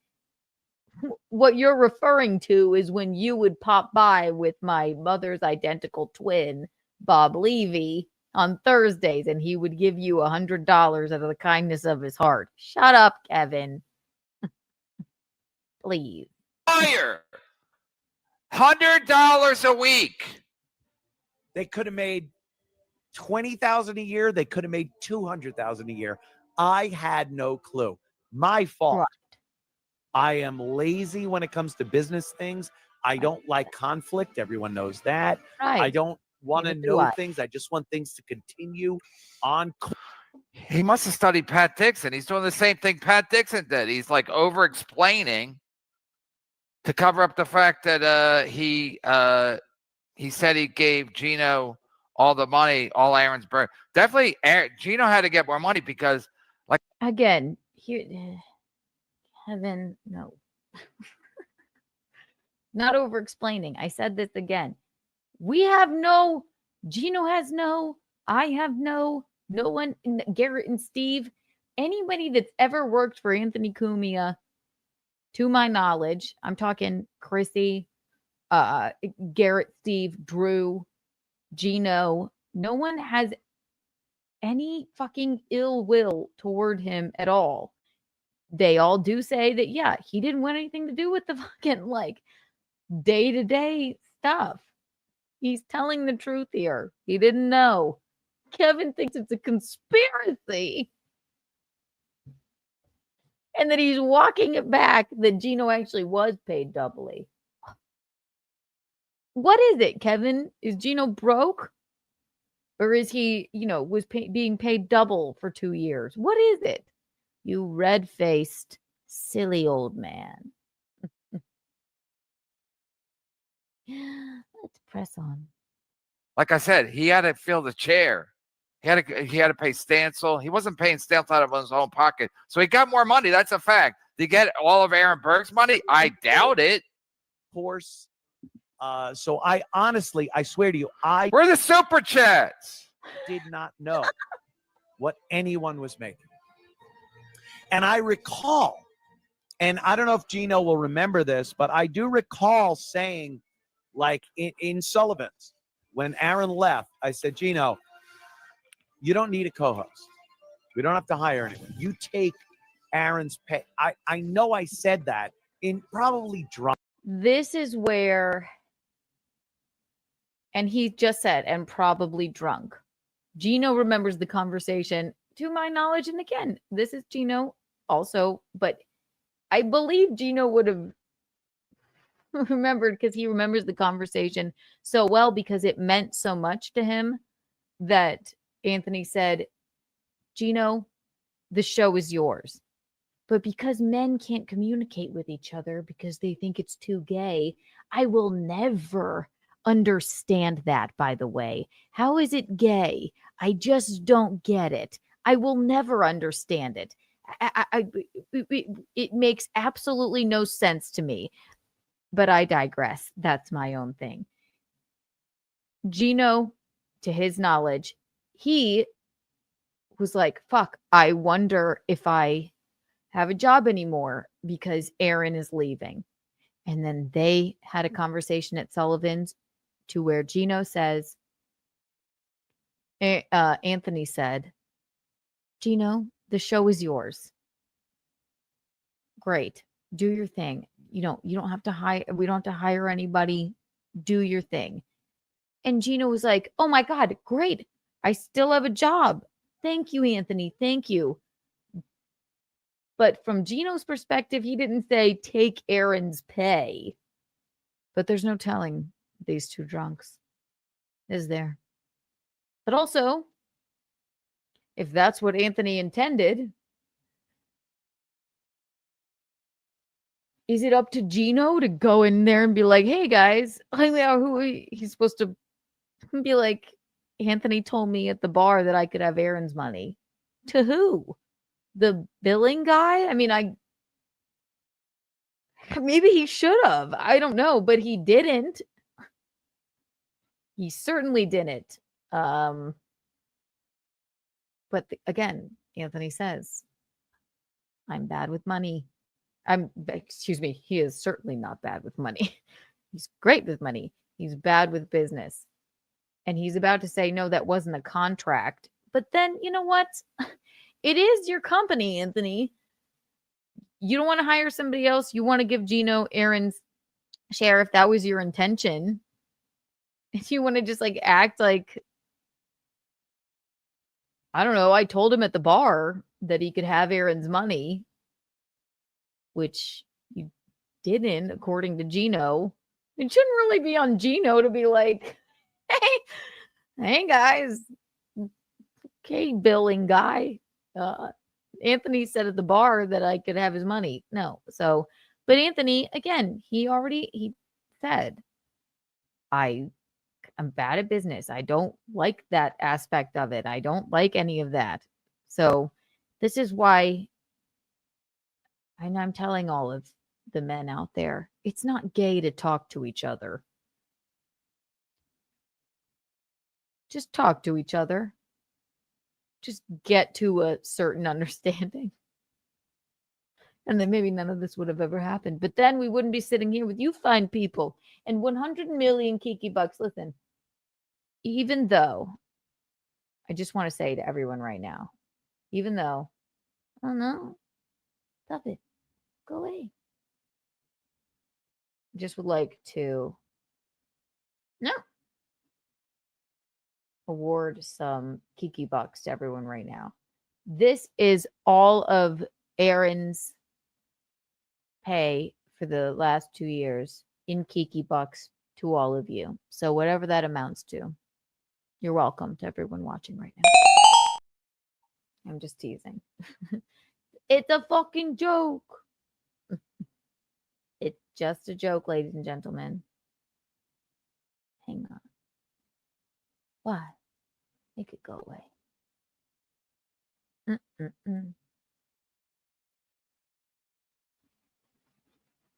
Oh my God, my stupid camera.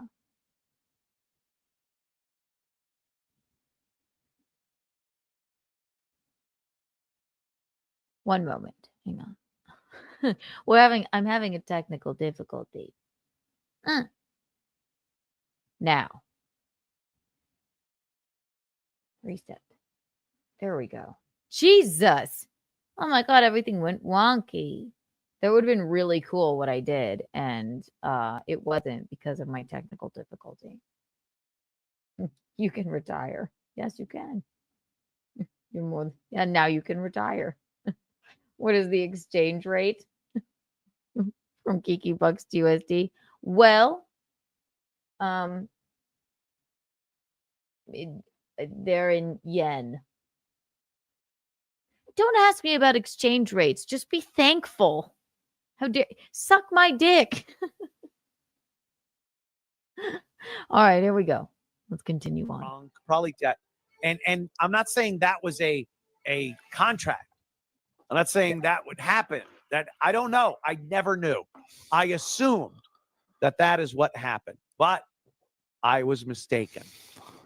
Right. That money went back into the compound media vault. You don't have a vault. I love when Kevin laughs, number one. Number two, you, I don't know. Yeah, you're mistaken. No one on earth. If it weren't for compound media, I wouldn't have met Eugene, right?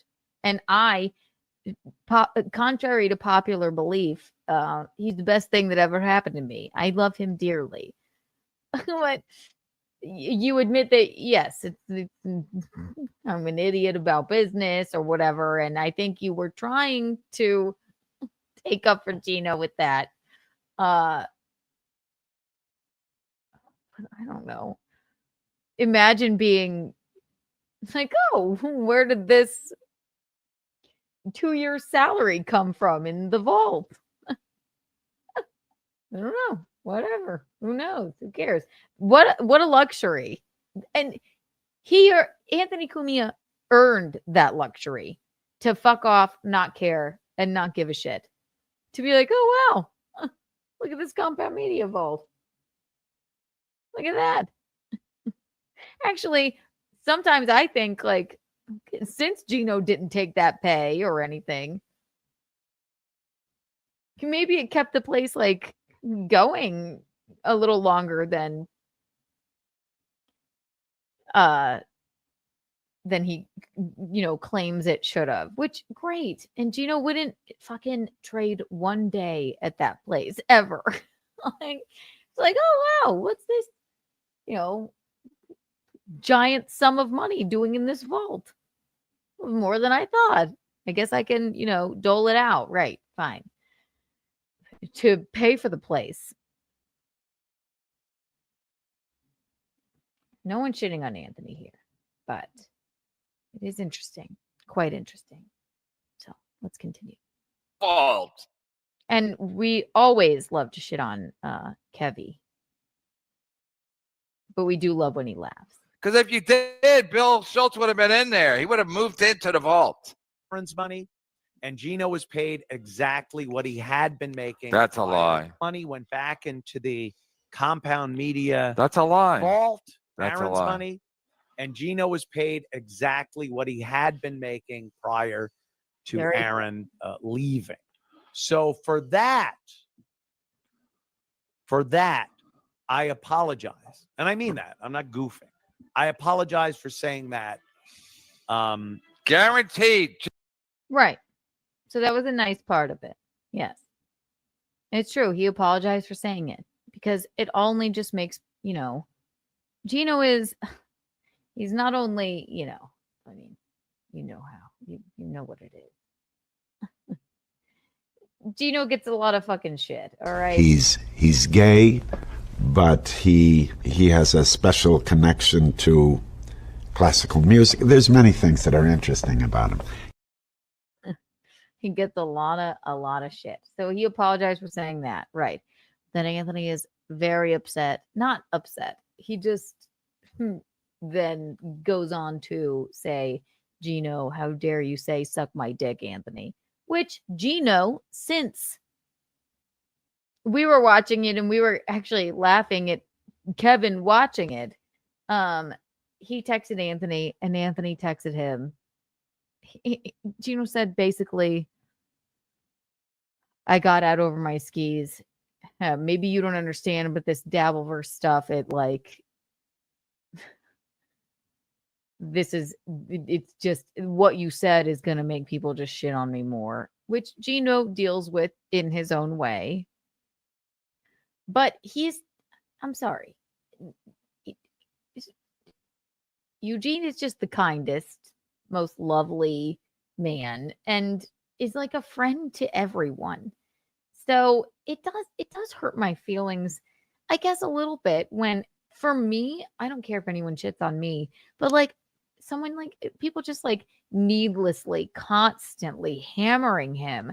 It's bizarre, right? So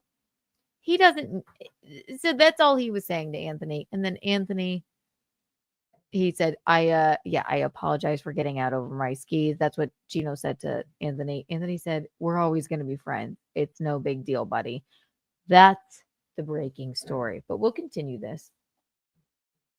Geno, all you got to do is show us pay. Again, I work there. They pay you monthly. Show us pay stubs before Aaron left and after Aaron left. That's all you got to do, and then we'll all believe you. I know he got more money. Did he get all of Aaron's money? Probably not. Because at that point they were cutting costs. That's why E-Rock, middle manager, killer, E-Rock was there. E-Rock was there to cut costs. They cut all everybody's show. They didn't replace anybody. But Geno got more money to at least pay guests. On Kevin Brennan's show. I know for that, I apologize. And I mean that. I'm not goofing. I apologize. His volume's a little low. I turn it up as much as I could, so don't get mad at me. For saying that. No one's mad at you. On Kevin Brennan's show. Right. On Kevin Brennan's award-winning #1 show. Anyone have Keanu's mom's number? You can't get bigger names. I'm #1. I know it gave Brennan fuel, but Brennan apologized. And I mean that. I'm not goofing. I apologize for saying that on Kevin Brennan's show. I know it gave Brennan fuel, but Brennan, it's so funny. Kevin put out probably 5 clips of me doing his show. Because I understand. Look, I'm no dummy. I don't do clips. He's giving me credit for making clips. I don't. Okay, exactly, Kevin. You're screaming because Anthony, in his own right, doesn't know anything about this because he earned it. Okay? No one has ever said that Anthony Cumia didn't earn the I'm going to fuck off and podcast into the sun. So he doesn't realize that your minions are putting out the clips. There's no need to yell, Kevy. There's no need to yell. Just like he didn't realize that, for fuck's sake, which he earned, which Geno understands. Just like he earned, I don't want to know about the business thing at all. Right? So no need to yell, Kevy. He didn't realize that your strange minions put out the clips. No one thinks that you're sitting there editing clips, Kevin.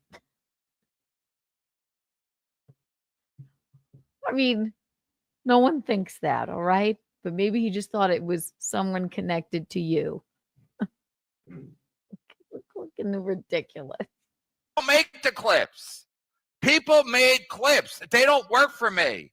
I don't make a single clip. He's out of his mind. He's on the sauce again.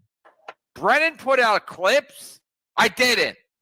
In fact, I had to put the show on Rumble because Chad came in at the end. I bring viewers to other probably 5 clips of me doing his show. Probably. I know it gave Brennan fuel, but Brennan they loved it. It's so funny. Kevin put out probably 5 clips. I could sue him for defamation. Kevin put out probably 5 clips. I didn't put out. Kevin, I want to tell you guys right now that Kevin and his people put out 5 clips of Geno.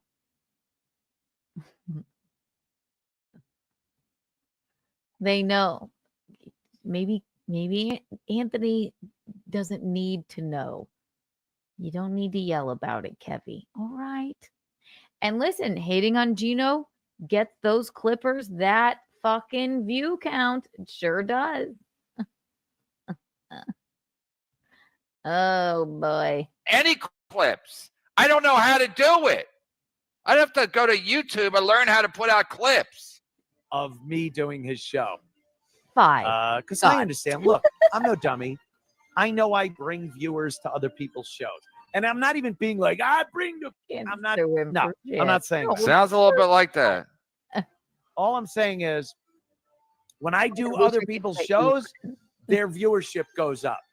My numbers went up that day. My numbers did go up. That's why Cumia is an idiot to do Shuli shows for free. Is he going to do trainables? My numbers did go up. I think the man... You cannot... Listen, the man earned the right to just have fun with his life. Doing Shuli shows for free. Shut up, you tomato head. Jesus Christ. I mean, you really gotta. He's gonna blow a gasket. He's gonna blow a gasket. The entire time I've known Kevin Brennan, it has been Bill Schultz trying to get me fired, and why do they have 4 days a week? And Keanu, you're a beep loving beep. Like, but Keanu, I was just saying that because of Bill Schultz, and I think you're a really nice lady, and blah blah blah. Like, enough, Kevy, stop it. This sort of record, this is the best time I've ever had in my life. I know, mine too, Kevin, mine too. So cute. Next, he did 1,200 that day. Yeah, I wrote it down. I always write down the max because YouTube will tell you what the max viewership was for the episode. So I wrote it down. I think it was about 1,200, which is we usually do max probably about 800. So yeah, it was 50% higher. That's a fact. The YouTube money was higher, but YouTube me, so it wasn't that much higher. The net wasn't that much higher. That's why Cumia should charge Shuli. I would love to pay Cumia $100. It's just the way it is. Kevin Brennan's fucking And lucky. Kevin I never, understands the man revenge prawned me. Okay, just for, I don't know, sport. Like, the man has done heinous things to me, Kevin Brennan, and I still, what a doll, what an angel I am. I still like the man. I still laugh and like his show and whatever. I mean, I have no issue with him. He's done the most heinous shit to me. He tried to. I am a literal angel. I know. It's unbelievable. He tried to have he offered my ex-boyfriend that beat the shit out of me and broke my wrist $500 to come on his show. That's the kind of person Kevin Brennan is. I think he's since possibly maybe reformed. I think I texted him. I said, I don't know. Call me crazy. I'm a pretty good sport, but I think that might be crossing the line. So he has no whatever. But that's just the man you're dealing with. But he loves Michaeline. But you can't get to Michaeline unless you go through me, Kevin. And you can take that to the bank. And he put out various clips from my appearance on his show to get more hits. Anthony, I'm a fan, but Kevin didn't put out any clips. There are clips. Different people. Stalin 19 put out. I think Doom put out. I think My Los Angeles put out. Kevin, Anthony Cumia doesn't know who those people are. Are you honestly? He doesn't know who Stalin 19 or Misery Loves Clips are. You need to get over it, please. He doesn't know, all right? I think Misery Loves Clips put out. So maybe that's why he made a mistake. Because Geno used to think I ran Misery Loves Clips. So I think Misery Loves Clips put out clips. So he thinks that's my channel. I guess honest mistake. Honestly. Whatsoever. I get it. Kevin understands that as it's been like that since when I do other people's shows, their viewership goes up. It's just the way it is. And Kevin understands that. And he put out various clips from my appearance on his show to get more hits. I get it. Other people that I don't even know where these accounts came from, they put clips of myself on Kevin's show. And I can understand how Geno probably got pissed because he sees these clips. He sees people talking about the comments that I said he was making twice the amount that we paid him after Aaron left. Again, I apologize. He apologized. But oh, good. There's a big but. There's a big but. I can't wait. Bottle of red. Oh, he's drinking the It's beer, Kevin. Bottle of red. And when I tell you, Eugene and I were laughing at this. Went to a nice dinner. We were laughing at this. And Anthony's right. And again, Gino texted him that I got out over my skis. I just get a little bit hurt by this stuff. And, and then Anthony texted Gino back and said, buddy, we're always going to be friends. It's not a big deal. Blah, blah, blah, blah, blah. And look at that. If for a moment it wasn't too gay for two men to talk to each other and work things out, it was that night. And that, ladies and gentlemen, is progress in the boy run media. So there you fucking go. But let's press on. IPAs. What are they called, Carls? When Gino started talking about loyalty. Thank you. I have a feeling this is going to be gold. And he's live now, so you can't even take this down to stick it to me. So go ahead, Anthony. Like I was when Gino started talking about loyalty. Like I was disloyal to Gino for. I love it. He's right.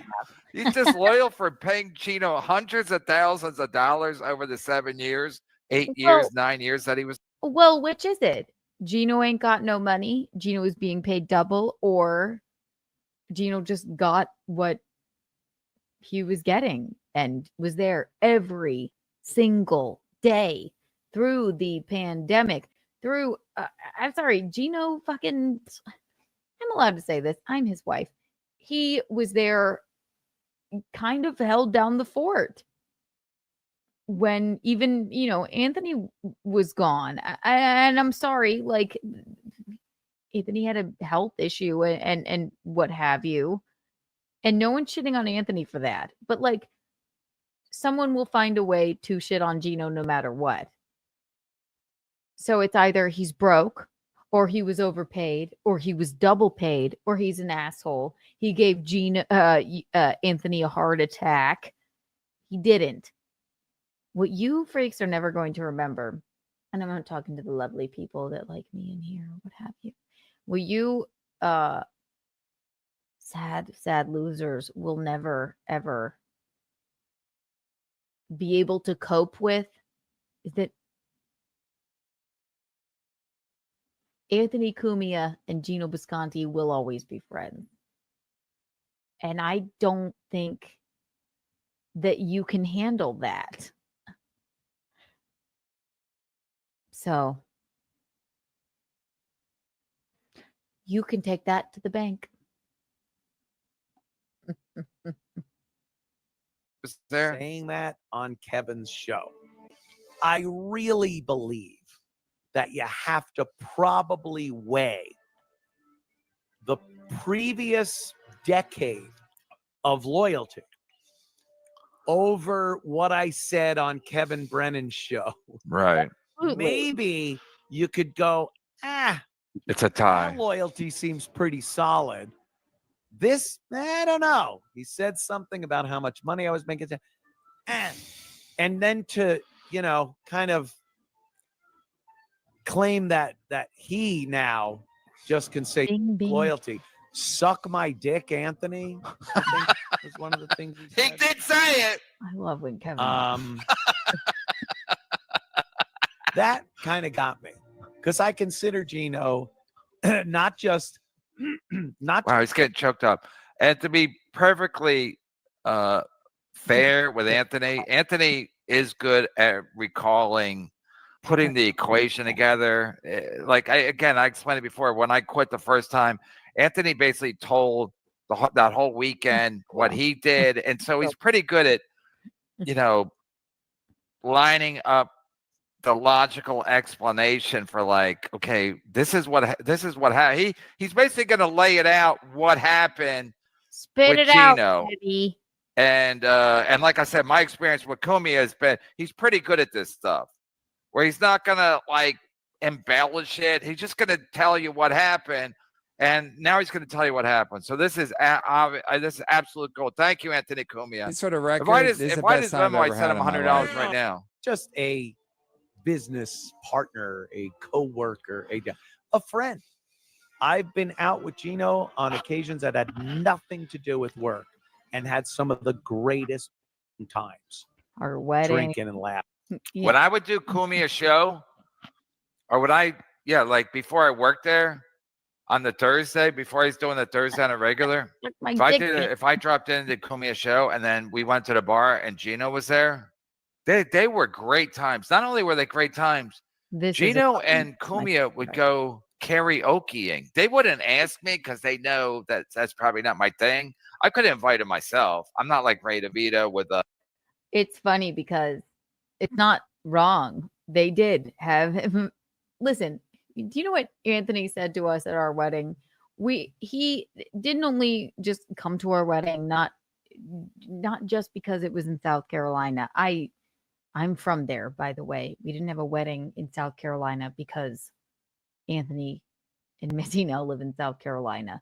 Just to set the record straight, it was always going to be there. And it was in Charleston. They live in Greenville. It was, a bit of a drive. They came to the, bar the night before with all my family. We hung out with them. Anthony said, he's like, and I just hope like it takes somebody that I really, really like to go to a wedding. He was lovely. They had a great time. We had a great time with them. I'm sorry to disappoint the verse called dabble. But Geno and Anthony like each other, okay? I'm so sorry. So I know that it's disappointing for you to hear that they, are okay with each other. And maybe had a little bit of a misunderstanding, but if anything, if for some reason they aren't friends, I'll always be friends with Missy, but these two are going to be friends. And that's not because they owe anything to each other. It's because they like each other and they have a fun time. What Kevin is saying is that they would karaoke with each other. I was with someone else at the time, even. I used to live above a karaoke bar. And I even had a different boyfriend at the time. It was in between the devil one. And then there was a other different one, but Geno was always on my mind. And Anthony loves karaoke. I ran into those two there. Kevin's right. He's like, they would karaoke together. I have a picture of it. It's adorable. They love each other. Okay. They have a good time together. Sorry to disappoint anyone. They're going to be fine. It'll all be okay. And this is a message from Kiki to the Boy Run Media. It's not gay to communicate with each other outside of a bar. And that's all I'll say. Back to the clip. With Michael Che and Mark Norman at the stand where they're like, we're going to see Chappelle at Madison Square Garden. And Ray could have been like, hey, can I go? They would have been like, no. But I could have gone karaokeing with these guys because they would have probably loved it if I went. Just me singing, and they would have videotaped it and played it everywhere. But Cumia and these guys are tight. This is Eric Roberts and Public Greenwich Village. Eric Roberts and Mickey Rourke. I mean, these guys are tight. They would go literally the night would never end. They would go karaokeing and then not close. They would have to get in a cab and go uptown. One of the sad parts about them leaving is like they were great times. Getting drunk, like when we did the football show, that was one of the best times I ever had in my life. And again, this is a drop I have had since I started this channel. He is not lying. This sort of record is the best time I've ever had in my life. That is from the football show with Anthony and Gino.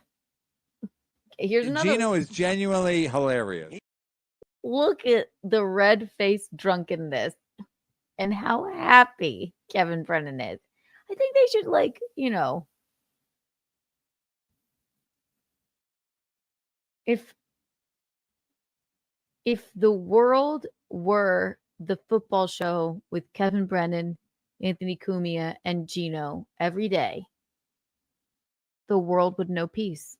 This sort of record is the best time I've ever had in my life. You heard it here Gino first. is genuinely hilarious.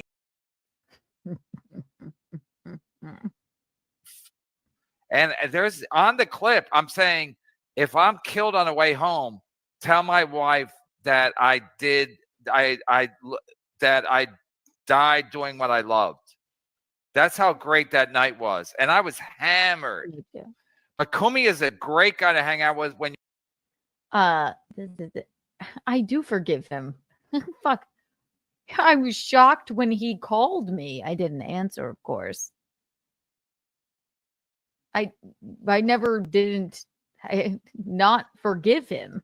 I think he's absolutely hilarious. Did he do some fucked up shit to me? Yes, but listen, it's beneath me to care. It hurt my feelings a bit, the craziness, but I love Kevin.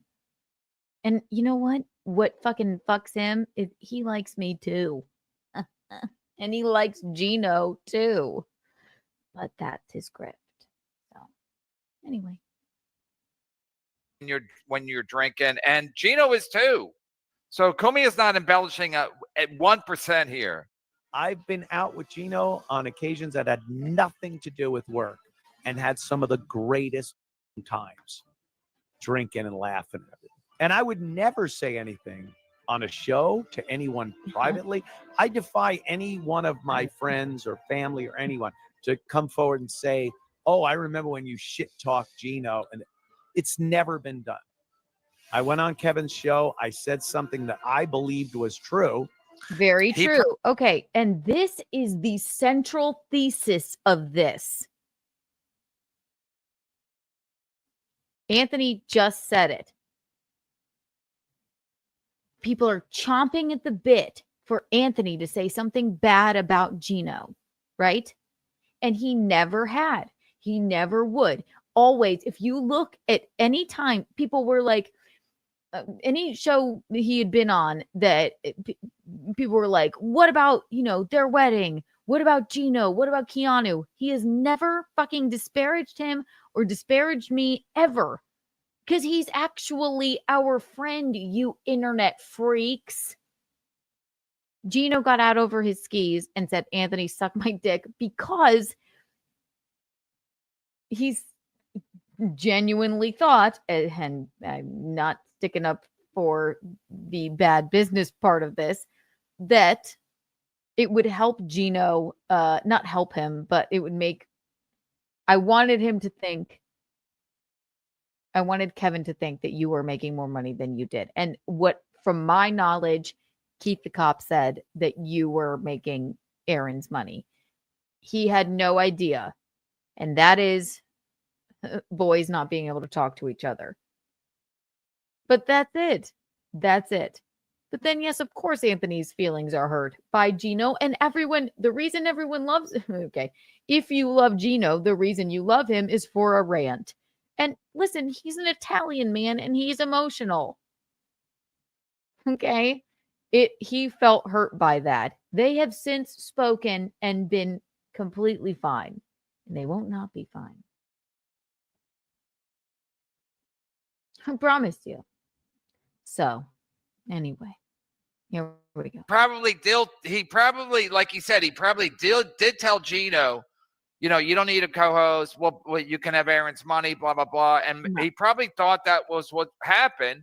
And then between that and everything that was going on, and Capa Media wasn't doing great, and E-Rock is an idiot, and then the heart attack or the heart procedure, he probably got some details mixed up with what he was paying Gino. It makes total sense to me. And I'm not dick riding.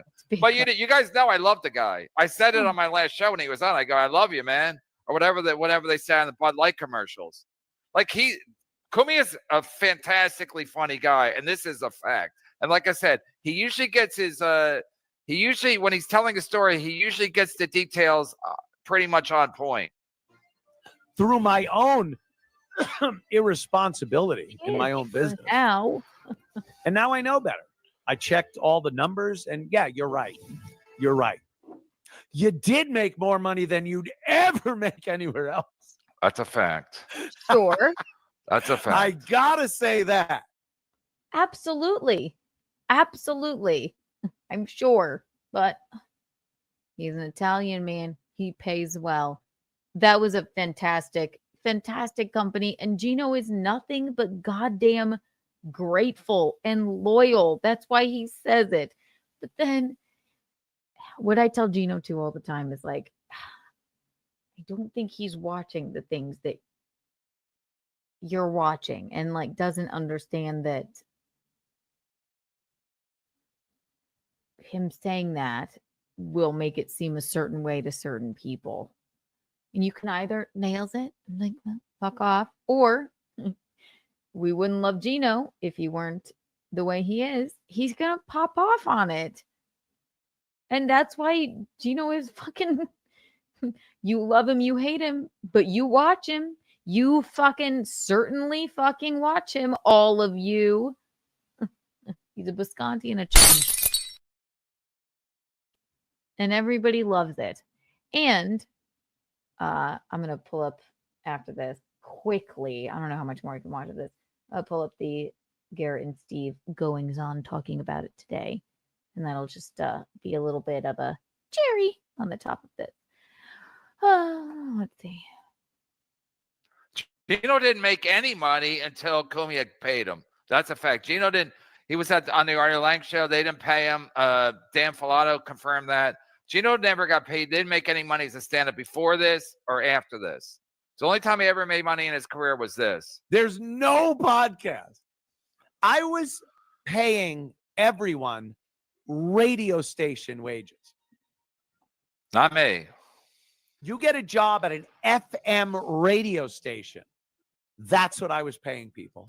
No, not people. He was paying Aaron Berg and Gino Bisconte that, and Dave Lando that. But again, it's not a living wage in New York. Well, okay, Kevin, you were 2 days a week.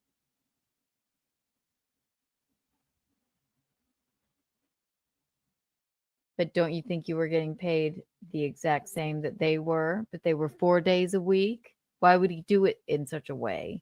And I don't know what you were getting paid, but you were not mad at your wages on burning bridges. You were mad that you were not 4 days a week. And you weren't getting paid $100. I know that for a fact. When you decided after wrecking the studio and whatever, which was some of the greatest content I've ever seen, to come back with Bob Levy, Anthony, out of the kindness of his heart, threw you $100. You weren't getting paid $100 per show. I mean, fuck. No possibility. Why would you even do it then? You shouldn't have been getting paid then. You're like lucky to have been back. Kevin. And again, I don't know, but I kind of know. Actually, I pretty much am positive that I am 100% correct. I may not always be right, but I am never wrong. And you can take that to the bank.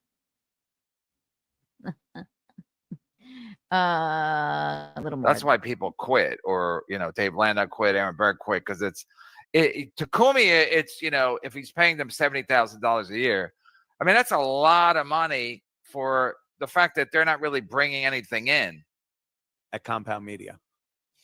Yeah, production crew, on air, not everyone, I get it. Some people were doing a show 1 day a week and throwing it on. I get it. But there were people on there making radio station wages. Yeah, radio station in the 90s. If you like when he got a job in Boston, he was probably making $35,000 a year, which he didn't care because it was Now better this than becomes tin boring. knocking. So, So he's comparing to that. Anyway.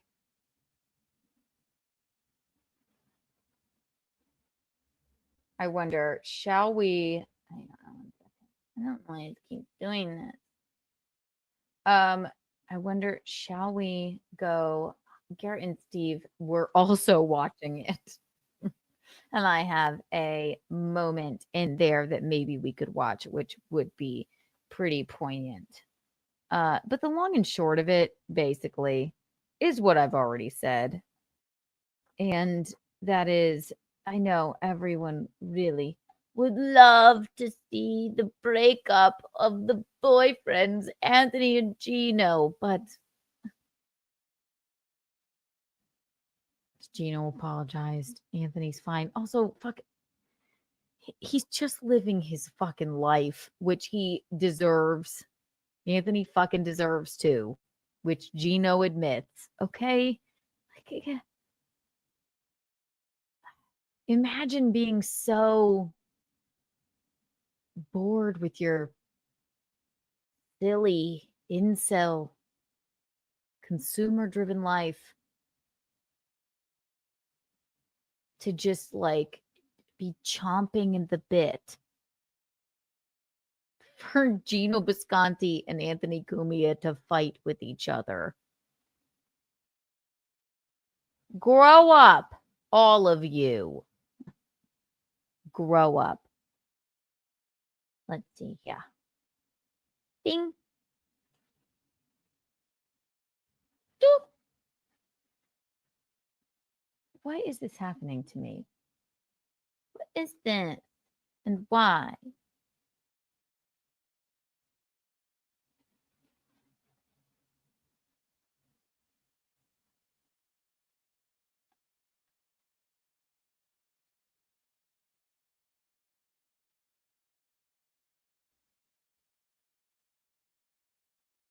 What in the fucking world?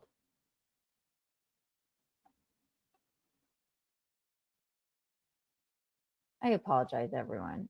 Every time I click now, it just does this weird thing. I want to make it go away. This is why I stay in my lane.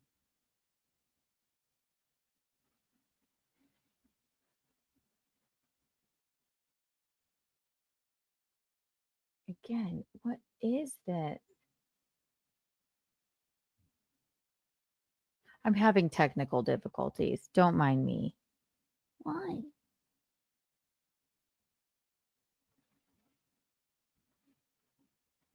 Good night, Mr. Viewer. Every time I do this on the thing, it just like closes up the thing instead of lets me move around.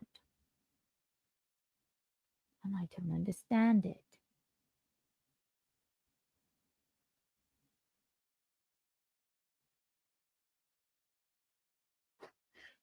This has got to be riveting.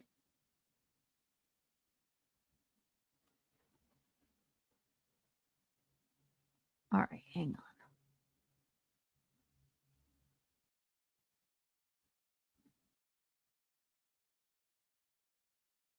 What is this?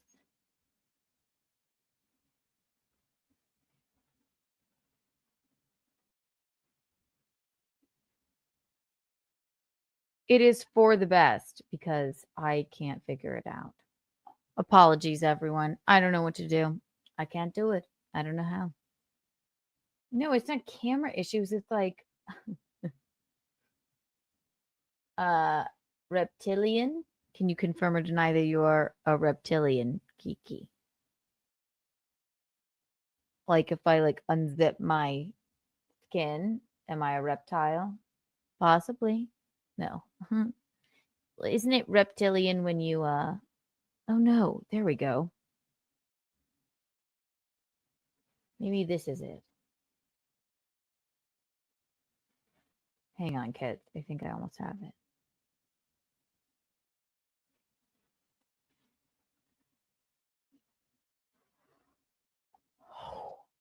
I do apologize, everyone. That was my fault. I think I've got it now.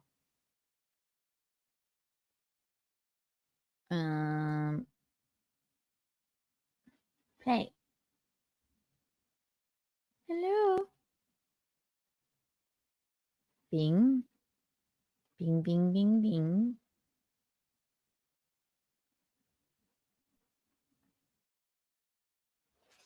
Oh my God, now it's going to play 100 times. Okay, there we go. Holy moly. I was having, Jesus Christ, I need a cigarette from that. You have no idea the amount of stress and strife I just went through. Blink your second eyelid.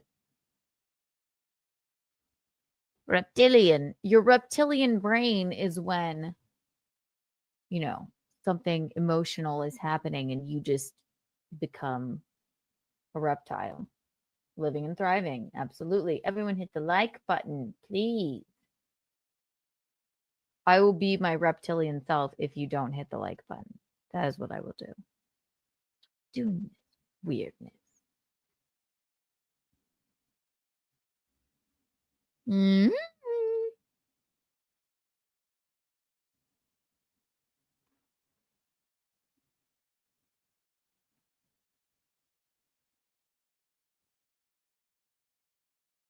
This is the weirdest thing. Okay. No. All right, there we go. Jesus. I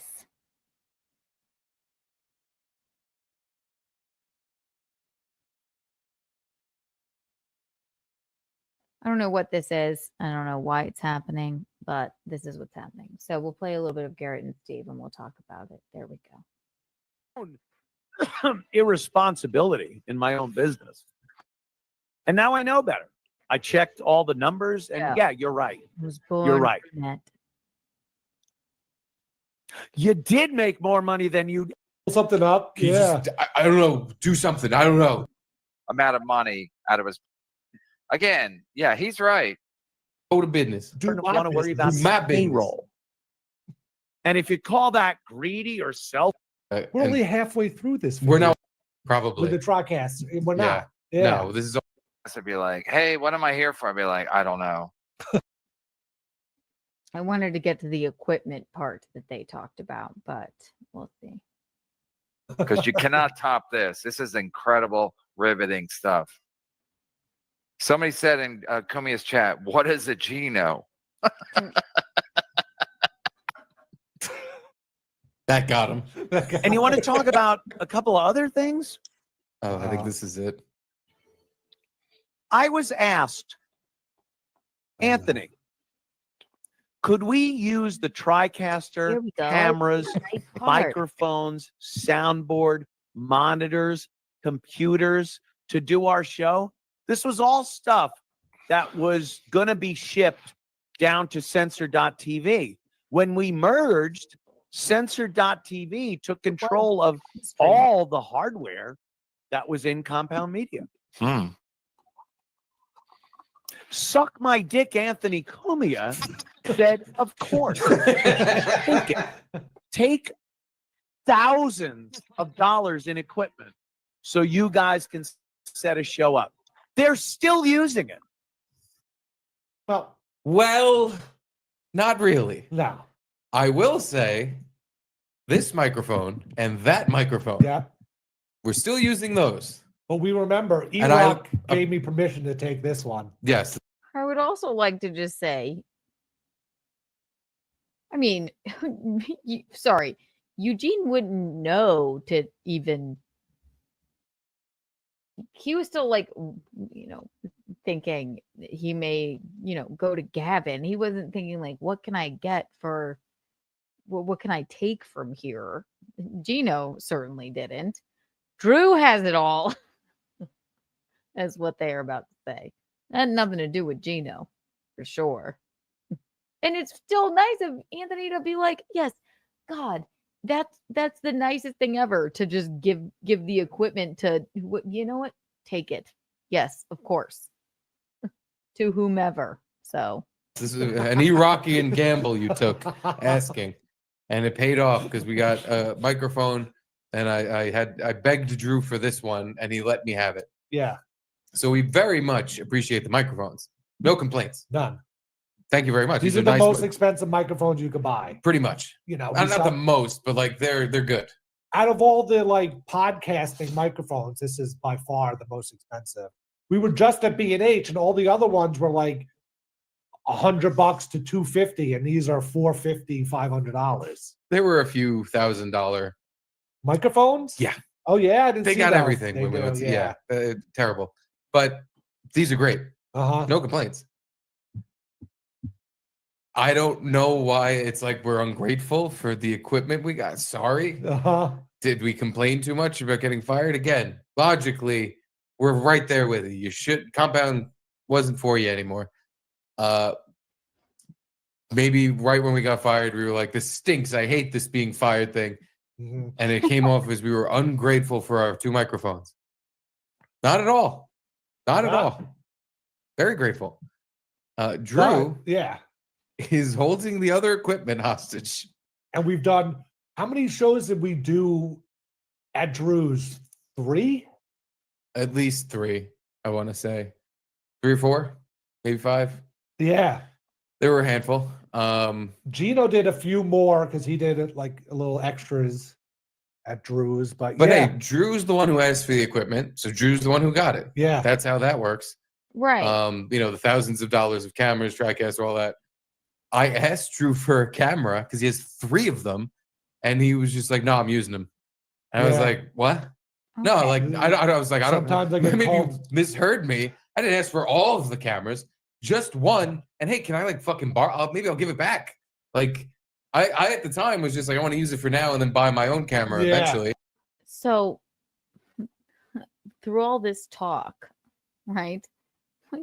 It's not like Geno took home a microphone or took home anything, and it's so nice of Anthony to say, yeah, take this stuff so you can do your own show or do whatever. But like Drew kept it all except for those 2 microphones, right? Nothing to do with Geno. Shouldn't even really been brought up. I mean, yeah, they did do some shows at Drew's house, but again, Anthony has earned the right not to know the goings on. And Geno and these 2 know that. So, the central thesis of this is that men need to be able to fucking talk to each other. Maybe none of this would have happened. Or maybe the miscommunication wouldn't have happened. That's all. I was like, I'll just use it for now. And I wasn't even saying gimme for free. If you need it for some gig you're doing, we'll give it back to you. Or My whatever. whole thing, Who knows? Yeah. No, I need it. No, I need it. Okay. The TriCast, Kim, we didn't get enough stuff to loot out of the fucking studio. He fucked us over. But I think this is another case of Geno got Aaron's money, where he doesn't know. He doesn't care enough to know it all. Know it all and look into it. He probably thinks that we have a TriCaster here and they're doing the show Probably with the TriCaster. We're not. Exactly. No, this is all our shit. We bought. Yes. Besides the microphone. Besides the microphones, of course. They have a TriCaster there or whatever. And again, he earned the right to do that. They're just explaining. Hey, miscommunication. Boy run businesses. This is why you need a woman around. Hey, douchebag, talk to this douchebag. It's not gay if you need a woman there so you can talk to each other. Maybe that's how HR was born. I don't know. The miscommunication is rampant, though. I did not buy this with I paid for it with blood, sweat, and tears, but I did not pay for it with money. 100%. No, We are men. but Just, yeah. but yeah, Nothing and there. like, why would he know? Exactly. Because once And it's in then, Drew's hands, unless you're I by wouldn't ask a yourself, single motherfucking camera. question. No, why- He shouldn't have to care at all. And then So, but it's just one of those things where it's like, well, you said a mouthful there. Good night, mister. They say nothing to each other about anything that matters except for fun and goodness and fun and yeah, bro, blah, blah, blah. We're all good, homie. We're all good. We're all good. Until you're alone with your camera and you say, "Well, actually, suck my dick." There's because it was too gay to talk to each other. And this is, again, this is just my opinion. And in fact, Geno gets called gayer than any of them. And he is the because he actually likes to is emotional and like wants to talk things out. But no, it's too gay to talk to each other. That's hilarious. When Geno says suck my dick, he means it in a loving way.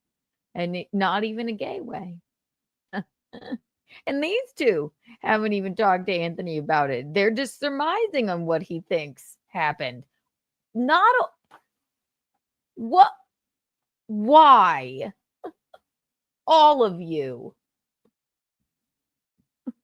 if we seem ungrateful, it's because what are you talking about? Like, so Yeah. we don't have any of this shit. We don't use any of it. Uh-huh. Thanks. We thank you for that. But We wish we could. Yeah, but we love all of it. You know, sometimes, really want one of those cameras badly. Sometimes Drew gets called to a gig and they don't have the right camera. He needs three. So he needs three to bring. He needs to bring 3 cameras with him. Here's 3 cameras. I fucking So and it's like I didn't love get that Drew, excuse. so I'm not gonna sit there and have Fuck some Drew. shitty argument with him. He tells me no 3 times. I'm just like, all right, man. Yeah. Like, you need him, then you need him. What am I gonna do? But I again, Drew's a great guy. Seems like he's really. Or do you he think- realizes like, wow, he gave me all the equipment, mine now. Like, Or do you think Drew sold them to make extra cash? I don't know. I You don't. know, I wouldn't like, think so. I it think he just would like. It seems so weird that he has 3 cameras and we were like, any chance we could get one? Nope. Like immediately he was like, nah, sorry, I can't. And just sometimes I have gigs and need to use it. And it was like, I had to all fucking right. beg for this microphone. Uh-huh. I was because he said no at first, and I was like, well, dude, like me and Garrett have 1 mic. Yeah. Like, can I just take We have one? the And like, I'll Chinese soundboard. You ever see Joe Biden in these pop-up press conferences, like after Afghanistan? Guys, so, speaking of me, Have we played one clip from the dump on the show? I don't mean to call the guys, Kevin. You should have said that about your friend. like the Bob Dylan catalog, it's going to be worth $600 million. You're taking intellectual property, Yep. copywritten material. Yep. Okay, and this is another thing Anthony said that Geno again addressed in his text message to him, like, yeah, you're right. I I have the whole catalog of In Hot Water and all that stuff, which is great. Anthony could have just said, like, no, fuck you, don't take any of that. But again, Eugene is an emotional Italian man. He got out over his skis when he said, suck my dick, Anthony. Suck my dick, Anthony should be the new I love you. If you're having a hard time with a loved one, just look at them and say, suck my dick, Anthony. Because that's what it meant. It didn't. But so Anthony's right there. Yes, absolutely. And then Garrett and Steve talk about it as well. From my company. Yep. And playing it on your platforms now. Yep. Without me saying a word. And again, I'll never say a word. Take it, use it, God bless. Make a fortune off of it. He didn't. I'm Suck My Dick Anthony. Really? Find one company. Bite the weenie. And that's the other. Viacom CBS wanted $1 million for Opie and Anthony's NEW shows. And we had to look at our agent and go, are they out of their fucking minds? No. I gave every single clip, every show for 10 years to anyone that wants it. Garrett and Steve play the dump. They play clips from other shows, them behind the booth. That's because he's a good man. And that is why no one that has ever worked with him has a problem with him. Eugene doesn't have a problem with him. No one does. Garrett and Steve, everybody was like, Garrett should be so pissed off or whatever. He's like, I remember Garrett saying like, no, how could I be mad at the man? We worked in a fucking, it was the best job ever. It was a fucking playground. What? The man wants to retire? Like, okay, whatever. So, all of this from me to you. You all need to just, you need to calm down if you're that insane about it. You really do. You really do. Well, that was all that was. And now I'm making that card tomorrow. When you want to tell a family member that you love them without being gay, say, suck my dick, Anthony. From man to man.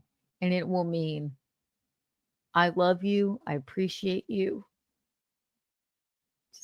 You want to tell, if you're a man and you don't want to be gay, just say.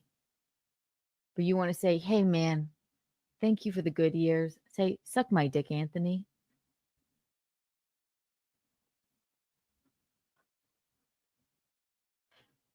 If you're a man and you want to tell another man that they look really nice in their sport coat, say, hey, not for nothing, but suck my dick, Anthony. Now I'm going to crack myself up. If you're a man and you want to tell another man without being gay that, hey, thank you for that glass of scotch that you bought me the other day. Say, suck my dick, Anthony. If you're a man and you want to tell another man without being gay,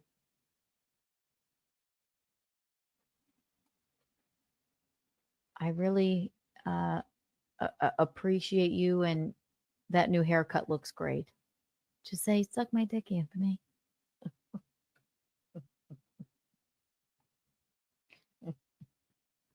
Anyway.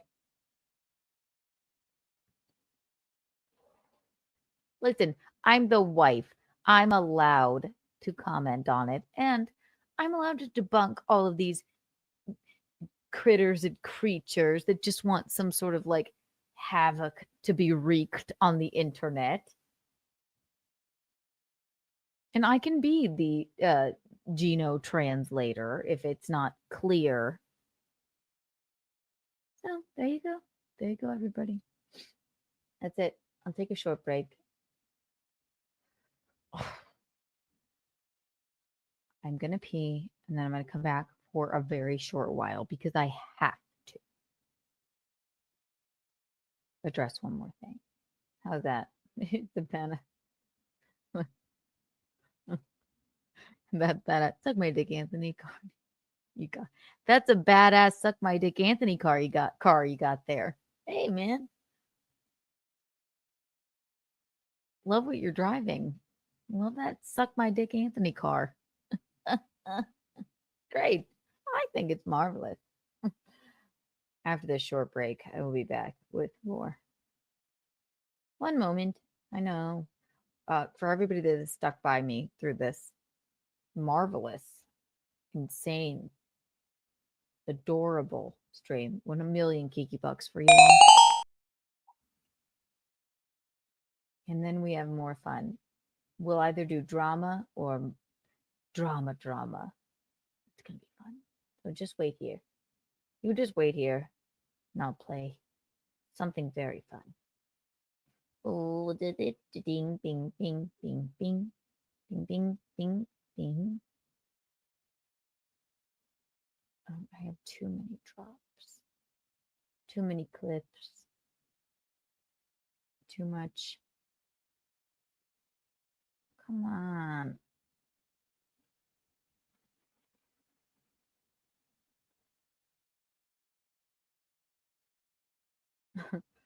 Bear with me. There we go. How about this?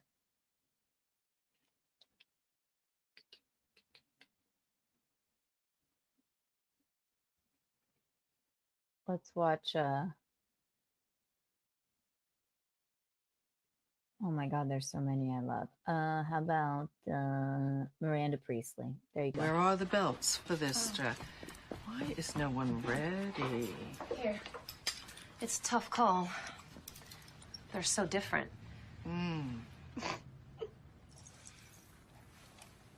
Something funny? No, nothing's, it's just that both those belts look exactly the same to me. I'm still learning about this stuff and, This stuff? Oh, okay. I see. You think this has nothing to do with you. You go to your closet and you select, I don't know, that lumpy blue sweater, for instance, because you're trying to tell the world that you take yourself too seriously to care about what you put on your back. But what you don't know is that that sweater is not just blue. It's not turquoise. It's not lapis. It's actually cerulean. And you're also blithely unaware of the fact that in 2002, Oscar de la Renta did a collection of cerulean gowns. And then I think it was Yves Saint Laurent, wasn't it, who showed cerulean military jackets? I think we need a jacket here. And then cerulean quickly showed up in the collections of 8 different designers. And then it filtered down through the department stores and then trickled on down into some tragic casual corner where you no doubt fished it out of some clearance bin. However, that blue represents millions of dollars and countless jobs. And it's sort of comical how you think that you've made a choice that exempts you from the fashion industry when in fact you're wearing a sweater that was selected for you by the people in this room from a pile of stuff. Whee! Wasn't that fun? Okay. 2 things. Little bit of drama. 2 things. We'll start with, I'm going to do these quickly.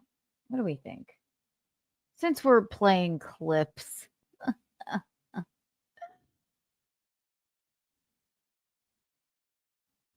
I happened upon this program that I couldn't tell you what it is or what it's about, but I saw.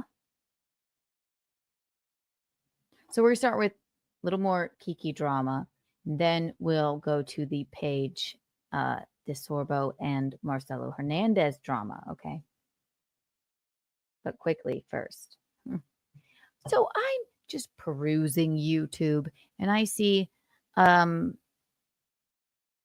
it looks like a clip of known trolls and or sort of just like untoward, unsavory misogynists from what I've seen of them. They had me on their thumbnail. And it was a very unflattering photo of me with my eye like this. I didn't watch the rest of it. I didn't watch the whole of it. I just watched until I came on the screen. And I thought it might be fun to play. Imagine being like this. Just imagine. Let's see. Bing, bing, bing. Again, and I'm not joking when I say I do not know whom they are or what they do, but I know that they're not nice. And I just loved it. And I just wanted to watch along with you fine people and do what they do to me.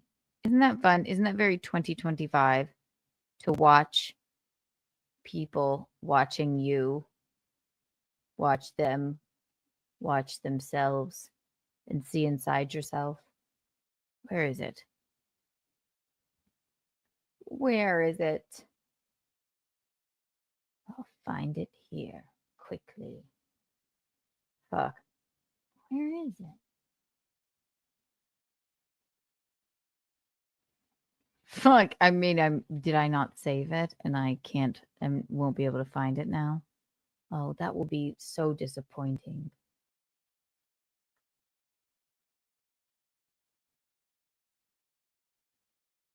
Give me a moment.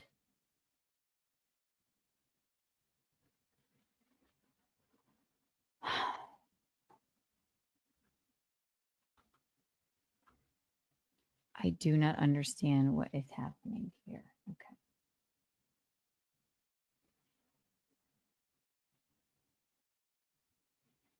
Go. Watch this. I'm doing this. Give me one moment.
Good night, mister.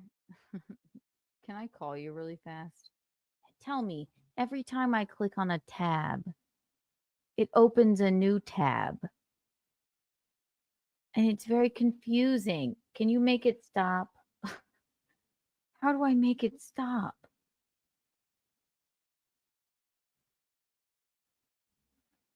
It's so confusing to me. This has never happened to me before.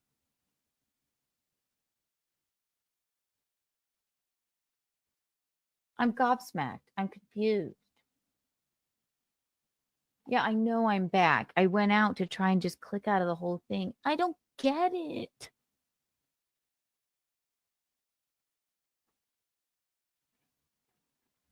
Either way. Okay, this is the last thing I'll do. Fuck.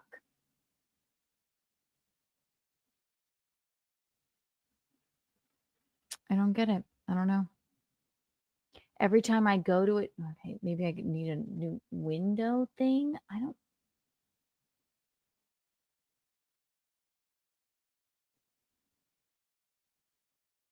Does anyone understand? It's sounding like a setting. What the fuck did I click?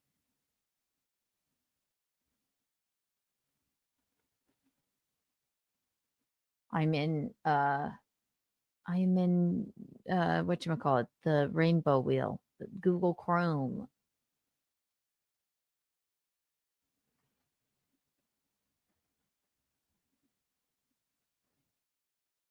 Oh, well, do I have settings or something I can support assist? Windows security. I don't like it and I want it to go away. Where are the settings? Where are the settings for this? Settings.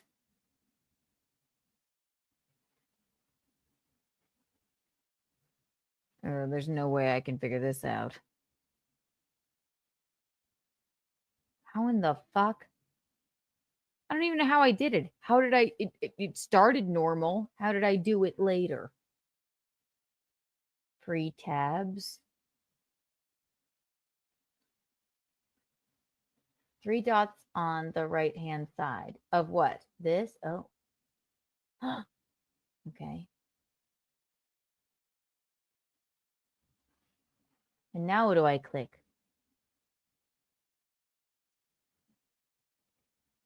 Very disturbing.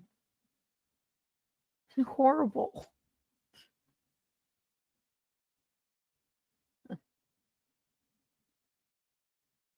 It says,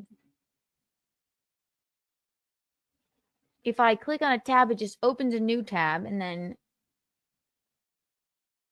tab groups. No, I don't want a tab group. Calling. Yay.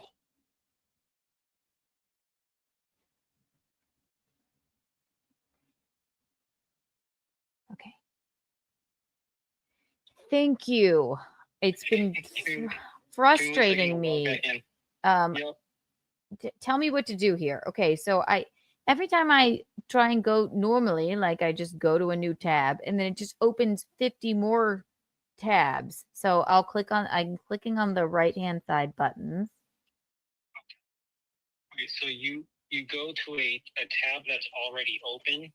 I go to a tab like I'm going to YouTube, right? And then if I click on something, then it opens another one, and then I have to click on that normal, and it's confusing. Oh, okay. All right, I just want to make sure it's not like some type of weird malware. Hold on 1 second. Thank you. Good night, Mr. Always Here to save the day. God, I'm like losing my mind, and then every time I use the scroll thing on my mouse, it's like like closing up and moving away, and that's never happened before. I obviously clicked something that's wrong. Yeah, it sounds like trying to find where it is. Hold on. Thank you again. Yep, not a problem. Give me a second here. Guinevere says he's so valiant. He is always to the rescue. Huh. Don't get it. Never seen such a thing.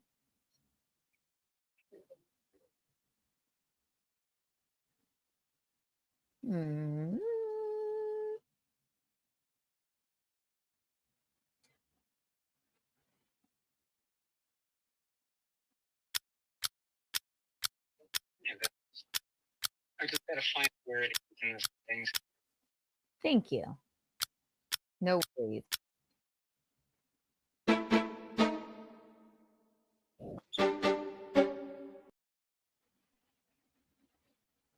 We'll figure it out.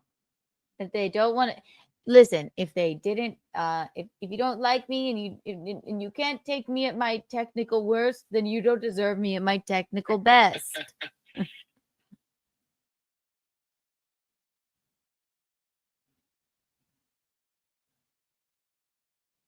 Weirdest thing ever. Right. If I go and click on if I say new tab and then it doubles them. It's weird. Yeah, it's basically it's almost like it's opening it in a new. When's the last time you updated your Chrome? Never.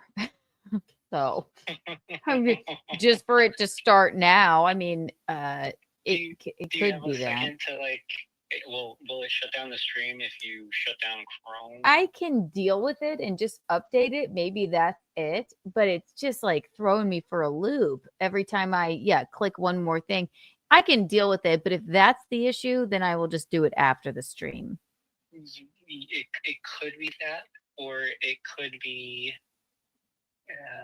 anytime you click on. So you're literally like clicking a tab, right? And then if you click that tab, it's opening up another bunch of windows. Every time, okay, so I say new tab, and then I go to YouTube. Then it clicks a new tab for YouTube, and that tab's still there. Then when I'm in YouTube and I click on a video, then it opens up a new tab for that video. And it's just confusing. Yes. That's okay. That's a good one. That's a that's a new one. See? Right? I'm like, what am I looking at? What is happening? Why? Yeah, that's. Hold on. It's a weird. McGuinevere says it's a weird setting I've had a problem with before. I don't. Yeah, maybe it is a setting, but Let me see. tab groups. No, all it says is create new tab group. I'm not doing that. I don't want another tab group. Just trying to find the old one here.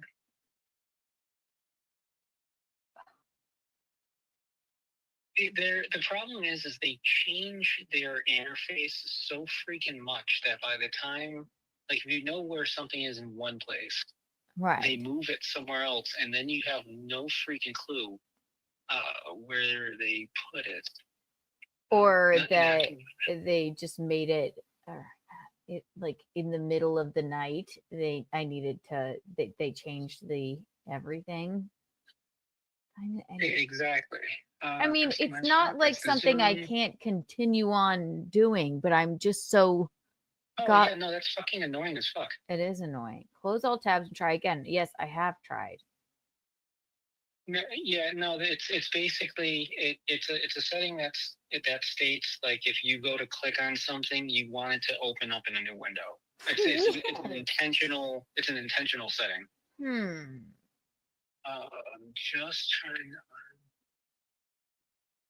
No, it's not that. Clearly, I mean, I could have just accidentally clicked something, or. And the other thing is, the funny thing is, every time I use the mouse with the wheel on the mouse, it zooms in on my screen, and it never did that before. That sounds like a almost like what the hell do you call it?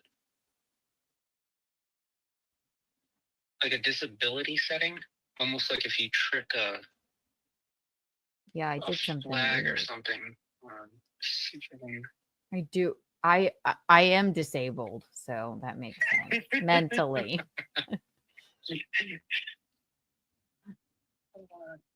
Tech Talk with Goodnight Mr. and Kiki. Exactly.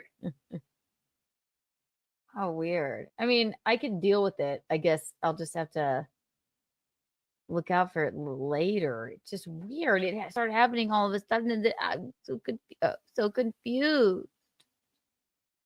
And I'm just trying to see if I can. No.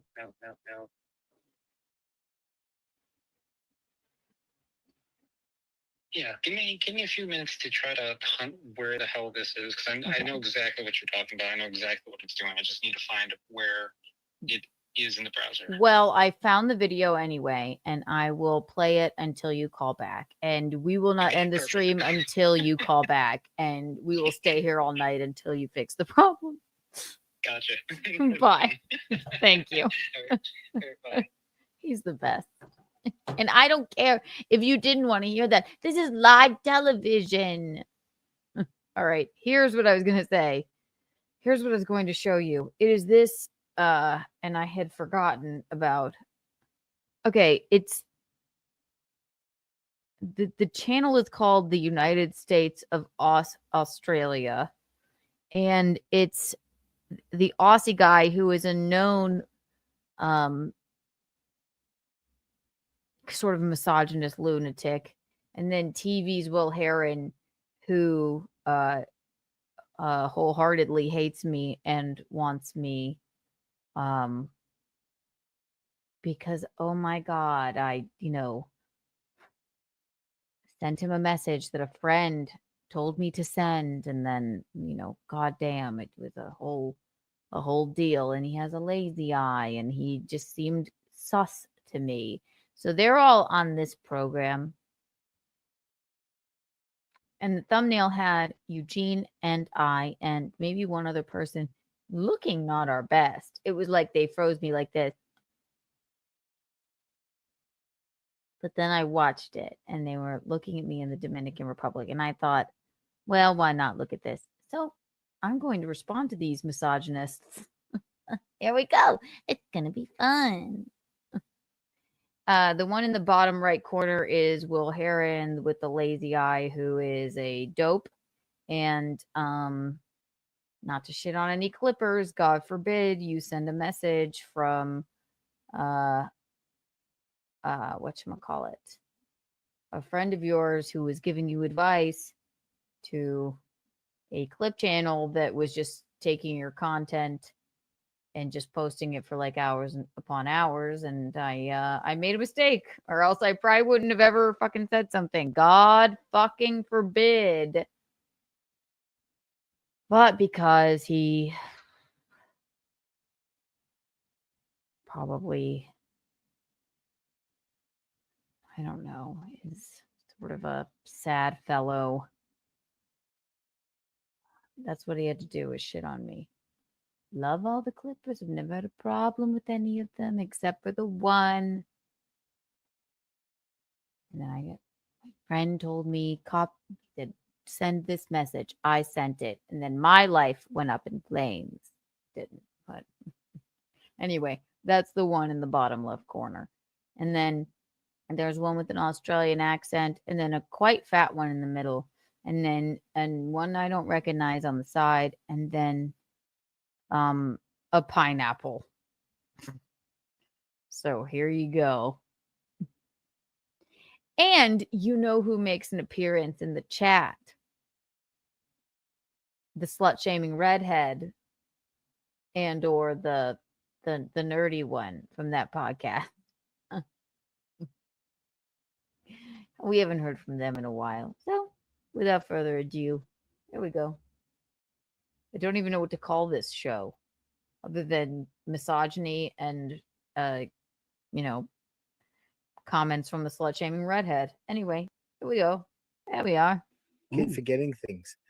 We do a segment from time to time, and you coming on the show felt like we had to do it together. That's me. We're going to do it. And it's going to be fun. Bing, bing, bing, bing, bing, bing, bing, bing, bing, bing, bing, bing. Bing. All right. I thought that he thought, I guess this is the host, the one with the accent. I thought he played that clip. He played that little drop he had, and he was like looking at them like this.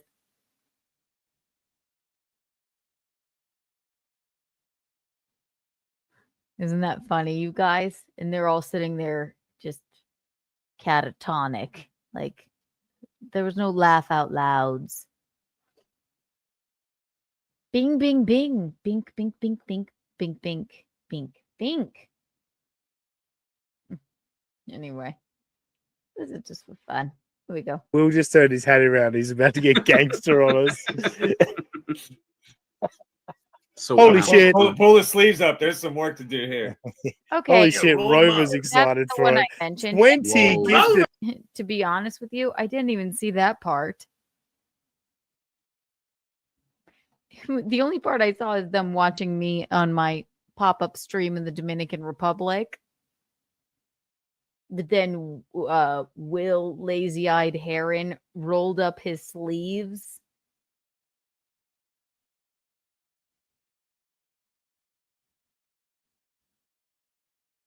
That's fucking weird, dude. Yeah, he's gonna fight me. Why? Because I said you had a lazy eye and I asked you to stop clipping my channel, which is well within my right because I found you to be creepy. And I didn't even write the message that was sent to you. Okay. And I said, like, dude, okay, Jesus Christ. Will.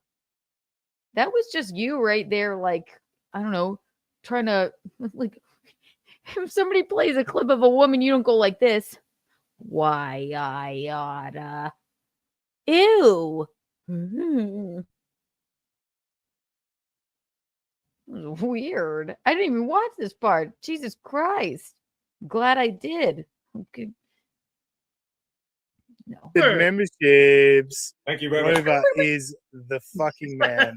And he wants Good to job, stay Rover. on the confetti cucks list. He is the top of the confetti cucks list. He is You the need a king board around back there. here. Yeah, I do. Yeah. Mate, if you could actually see what's around me, you would be just disgusted. Yeah, shivering. He pees right behind the flag right there. Yeah, I could just you just move this flap, and there's a door there. I can just piss out into the garden. It's all a good time. It's all a good time. So yeah, we are gonna. I just tuned in. So this is Kiki in the Dominican Republic last week, and she's just an insufferable cunt. Hello, everyone. So he said, I was insufferable. You're insufferable.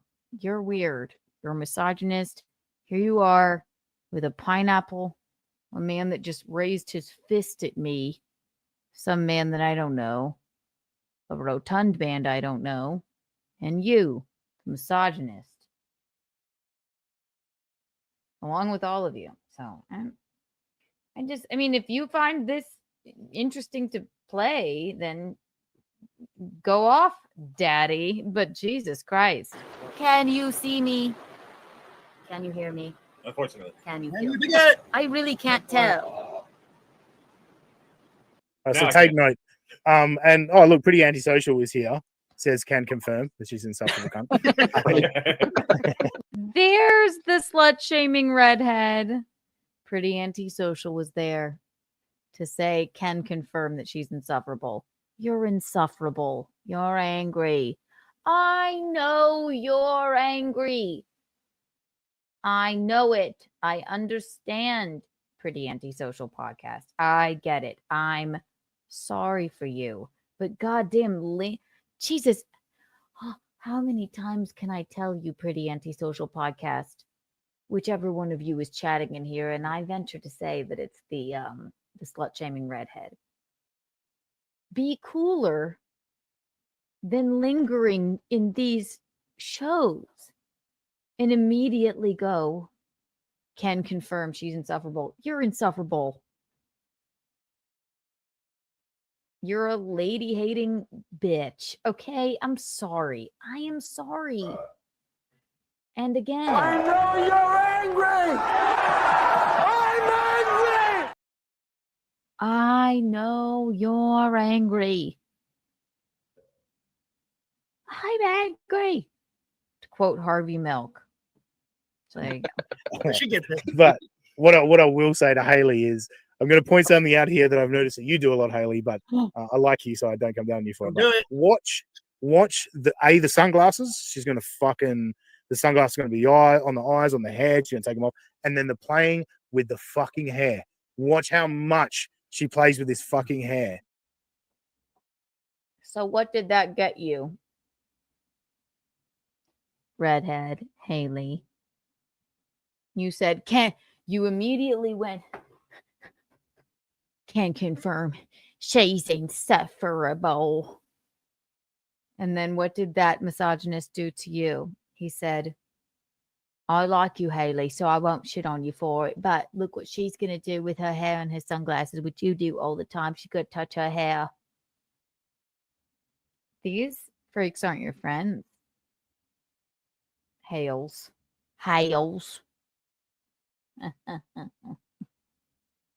Like, don't go on stream if you're gonna just. But Ozzy, you're just jealous because you don't have hair. Oh yeah, you're right. Doing a ball joke, are you? Doing a ball joke? Oh, this is Good one, Robbie. Good one, Robbie. boring. Shut up. Yeah, I have the microphone on. I couldn't hear my own opening, so I don't know who did it. It was a pop. So yes, tell me now, or I'll start screaming. And I don't want to scream in the Dominican Republic. Look how beautiful it was. Why not? Hello, everyone. The fucking baby voice, Flat Cat Jessica. Thank you for becoming a new member. We appreciate it, Flat Cat. Macy, literally every. Is it? Excuse me. I'm sorry. Just I said, I don't want to scream in the Dominican. I don't want to scream in the Dominican Republic. I'm sorry I enunciate. It was strange. You should take a note from me. You know, maybe people would, I don't know, you wouldn't have to have this morbidly obese man, this man in a sweatshirt, this man that did try to do fisticuffs with me and, has a lazy eye and a pineapple on your show. If maybe we're a little bit more verbally exciting. These are fun shows. Oh, to do. Oh, God. Everyone calls Flat Cat a cunt, but I think she's a lovely lady. And thank you. And pretty antisocial. My hair is all in my way. It's a problem. I'm aware. No, I'm just fucking with you. It's all good. I like it. For the most, I actually listen to shows. So, like, for the most part, I don't watch shows. But when I'm finding clips, I'm watching. And which and this one? one's irritating. And I know she's irritated with Aaron. But like, let's get in the clip a little bit. Having the time of my life. It is. Can you hear me? True, See me right? and feel me? Yeah. Check. I'm on my Did that. audio. Can you feel me? Hello. What the fuck? Funny enough. Well, just as well. Like cigarettes. Hi, everyone. It's just a little check-in. You notice that too, the way her hand looked? That looks like she smokes cigarettes. Yeah, I mean, we know she does, but that. I have to show you. I have to tell you again, you freaks. I have said it once and I've said it again. I was going to the Dominican Republic and I have shit upon myself for having self-tanner on my hands. It's still sort of there. You can see it. 100%. It's there. It was not impromptu, but I didn't have time for a professional spray tan. And every time that I lay out in the sun, somebody tells me I have a squamous cell and I'm going to get cancer. So yes, and I've made fun of myself for it before. It certainly is not because of cigarettes. And if it were, then I would own it, you freak. You think about the palms of my hands are like, well, I don't know. Am I smoking a cigarette like this?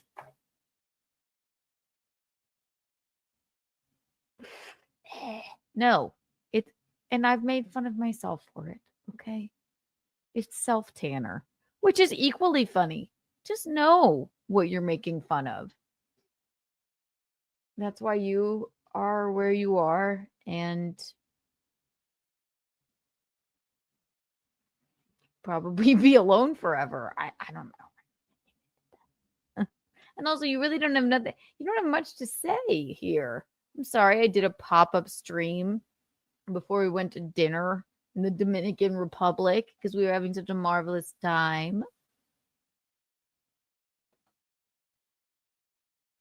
The Aussie misogynist, this seemingly nice rotund man, I don't know, guy in white sweatshirt, lazy-eyed creep who just put his fist up to me and the pineapple. I want you to do better. And the slut-shaming redhead, I want you also to do better. You don't have to answer so quickly.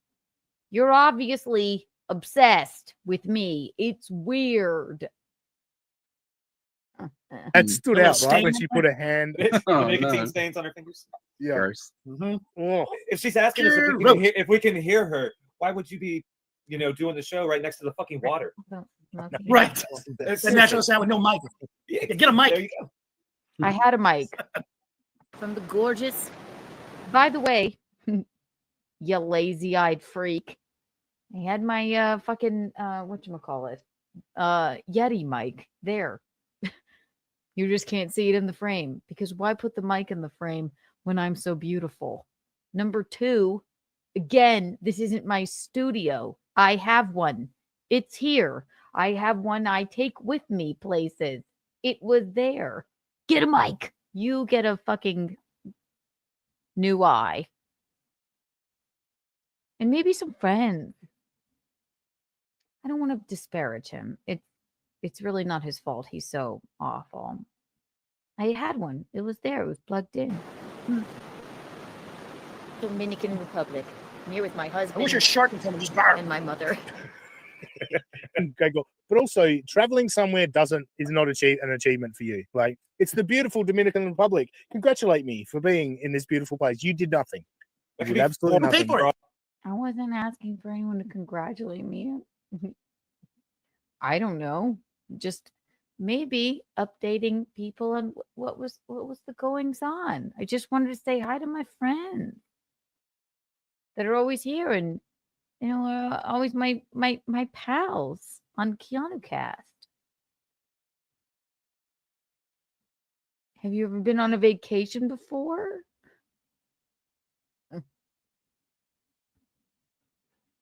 All I know. Assuming mother. Assuming mother, because her mother's there. She's going to say that her mother's there. So, yeah. Actually, I think that's the next thing out of her mouth. I thought I would just do a little fun check-in and say hello Maybe to not. everyone and see how everyone's Glasses holiday back was. on. For the record, too, I am so fabulous here. I think that was it was a cute check-in. All of you fine people loved this. Just like, what are Eugene and Michaeline and Keanu doing? Just because you don't have the kinds of fans that want to know what you're doing on your vacation if you ever take one. You don't need to disparage me for it. That means you really had nothing to talk about on your program. If you're covering little old me and my cute little pop-up stream in lovely Dominican Republic, I don't know what to tell you. Embarrassing, to be honest. Don't really have that much to say. But fuck Why it. go live? Who cares? You know what? I can just walk away and let you guys watch this beauty, and you'd be perfectly fine. Not It'll be better than what you're producing. Yeah, that's Yeah, I wouldn't mind that. Yeah, I wouldn't mind that, to be fair. Thank Yeah. you, as a matter of fact. Yeah. I recommend that. And one thing I'll say about Kiki, like there's the odd shot, the odd angle, the odd bit of makeup, whatever, where I'm like, she's a pretty girl. This is my favorite thing. The odd shot, the odd bit of makeup where she's a pretty girl. Bitch, I guarantee you, all of these gentlemen find me attractive. I'm not calling myself attractive. Well, yeah, there's the odd bit of makeup, the odd angle where I find her attractive. You have 1, 2, 3, 4, 5 men watching me doing a silly stream from the Dominican Republic. I wonder why. To make fun of me because they know. They know. They can never, ever come anywhere fucking near me without me having to stifle my vomit. And I would be nice to any one of these gentlemen if I unfortunately had to run into them. Even, I don't know, if the pineapple hopped up to me. But the pineapple actually doesn't say really anything.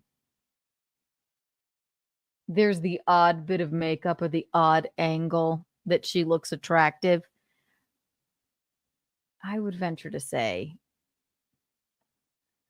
and maybe this is a bit untoward, I'd venture to say they've watched me in a different way.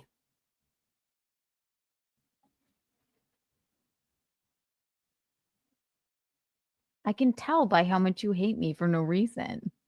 I can tell it.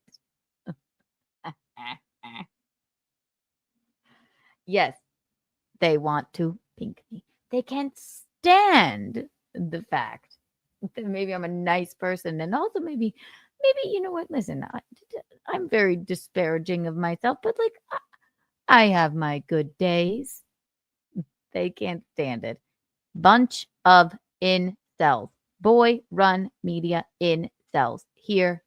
She has her days. Because if they said, look at this ugly bitch, people would be like, whoever watches this program would be like, okay, well, you can't really say that you're like not attractive. Like, so she has whatever odd bit of makeup or, a good lighting moment. This was just me sitting there, douche. But I do love it. I love the cope. That is what the kids call a cope. Quell your erections. But right there could be like a modeling shot where you have Yeah. it right there. You could advertise, sell something. she definitely has her moments, but then she opens her. Oh, So that guy was nice. He's like, that right there, that could be a modeling shot. And he's like, yeah, okay, she definitely has her moments. But shut up about that. This is about shitting on Kiki, being happy on her vacation. We can't have that here. We're here to shit on her for touching her hair and taking her sunglasses on and off in the beautiful Dominican Republic. That one just said that could be a modeling shot. Do I think so? No. But he said it. It's embarrassing. Fucking mouth. Again, I want to hear it. Okay, cool. But also, traveling somewhere is not an achievement for you. Like, it's the beautiful Dominican Republic. Congratulate me for being in this beautiful place. You did nothing. You did absolutely nothing. For all I know. Assume her mother. Assume her mother, because her mother's there. She's going to say that her mother's there. So, yeah. Actually, I think that's the next thing out of her mouth.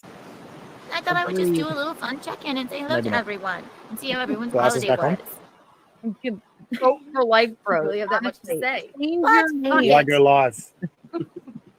For real. Whatever this show is, I still don't know. Change your name to the Cope for Life Bros. That would be cool. Like, you just shit on attractive women for just living their lives. It's something. From a marketing standpoint, that could be something to market.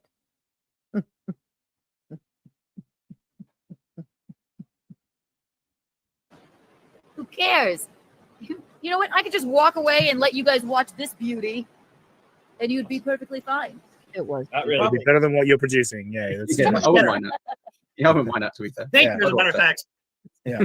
I recommend that. And one thing I'll say about Kiki, like, there's the odd shot, the odd angle, the odd bit of makeup, whatever, where I'm like, she's a pretty girl, you know? But right there could be like a modeling shot where you have Yeah. frozen it right there. You could Yep. advertise, sell something. she definitely has her moments. But then she opens her fucking mouth. I love it here. Right. On cue. I never want to leave. It's so beautiful. And even though it was quite rainy, the first night we got here, I thought we were going to die. Really, did you? You thought you were going to die? I'm sorry you've never made love to a woman before, fatty. I'm sorry for you for that. For all of you. I'm sorry. Listen. It's very unfortunate. And you know what? If I saw any one of you, 1, 2, 3, 4, 5 of you in high school, sitting alone at the lunch table, I would have been the one to come over and fucking sit with you. I would have, because I can't stand sad nerds being alone. I literally can't stand it. I anger you because you know you'd like me if you met me. She can't possibly be attractive at some angles. But then when she opens her mouth, cope. Listen, if any of you are ever having a meal alone, I will fly wherever you are and sit with you. You don't need to go to the food court and sit toward the wall while you gorge yourselves with, sesame chicken and whatever else is in the food court. Don't be ashamed. I will sit with you. I just want you to know, you'd like me. You would like me. And that is why this is just called the 4 incels and the pineapple cope cast. And you could take that to the bank. It's the Dominican Republic. All that rain. Yeah. Jesus. The next 2 days have been marvelous. Just marvelous. Only a little bit of a drizzle every once in a while. You just love going from the baby voice into the big suck on a fucking dart. We've all seen her mum, right? So we know what she ends up like. Oh yeah, exactly. That busted old catches Mr. me. Levy over there. Yeah. Yeah. 20 years. Oh, you go, Robbie and Josh. I don't think you've seen Micheline, have you? Or Micheline. Oh, I don't think I have. Honestly, like this. when you see her, you would like think the name Micheline is the laziest trans name change you've ever seen. Oh, What's it shit. going? Yeah. Earlier you said How dare you? Number one. Number two, how dare you? She is a pillar of the community. And you honestly, if you don't want to, like, I can tell these men are just like erect for me. That's why they can barely say I'm not attractive. Number two, they love Micheline. And she came in and they know it at the end of this program. And we podcasted from there not once, but twice. You're wrong. You're wrong. You stupid, silly incels. And you're obsessed with Micheline's fame and her beauty. Micheline.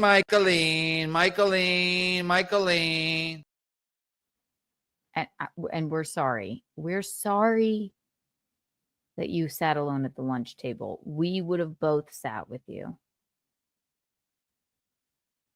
It really is very rude. And we don't abide by it over here at Kiki Lou Studios. So that Gino was 56. Is that accurate? That's accurate. Yeah. Right. Yep. So a 56-year-old got his holiday bought for by his in-laws. That's pretty embarrassing. Salivating. And I think Kiki's like 31, 32. Yes, that's embarrassing. But it's even worse if you like. No, but you could suggest that Gino and Micheline are very similar in age. Yeah. You do know that they had a boyfriend that had sex with Kiki and also the mom. Like the mom first and then Kiki later on. Oh yeah. No, Kiki first, the mom later on. Oh, I'm sorry. I know you've got journalistic integrity. I want to make sure we get it.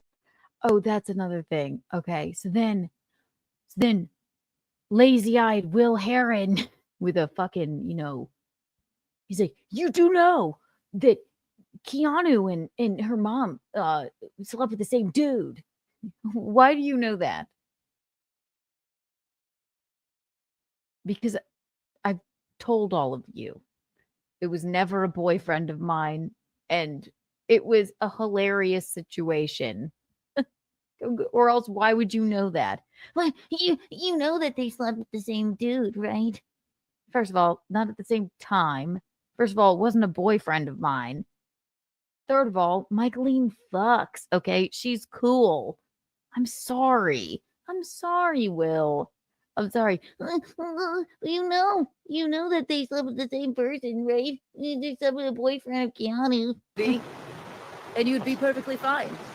Not really. It'd be better than what you're producing. Yeah. I wouldn't mind that. Yeah, I wouldn't mind that tweet there. Thank you, as a matter of fact. Yeah. I recommend that. And one thing I'll say about Kiki, like there's a few, there's the odd shot, the odd angle, the odd bit of makeup, whatever, where I'm like, that's accurate. Yeah. Right. Yeah. So a 56-year-old got his holiday bought for by his in-laws. That's pretty embarrassing. And I think Kiki's like 31, 32. Yes, that's embarrassing. But it's even worse if you like. No, but you could suggest that Gino and also a 56-year-old got his holiday bought for by the in-laws. Well, it was a gift by my dad, who was supposed to come, but ended up not being able to come either way. And it was my brother and his now fiance weren't coming to South Carolina for Christmas, so we decided to go to the Dominican Republic. Is that all right with you? I don't know. I mean, what is that okay? Right. and Micheline are very similar in age. Yeah. You do know that they had a boyfriend that had sex with Kiki and also the mom. That's what it was. They had a boyfriend. No. Again, Will Heron, you are supposed to be the premier lazy-eyed clip guy. It was back when I was in college. It was a gentleman that I worked with at Republic in a bottle service club. Okay. We were never together. We boned a few times, and I've talked about this time and time and time again. And he was sort of into me, but I would never be with him.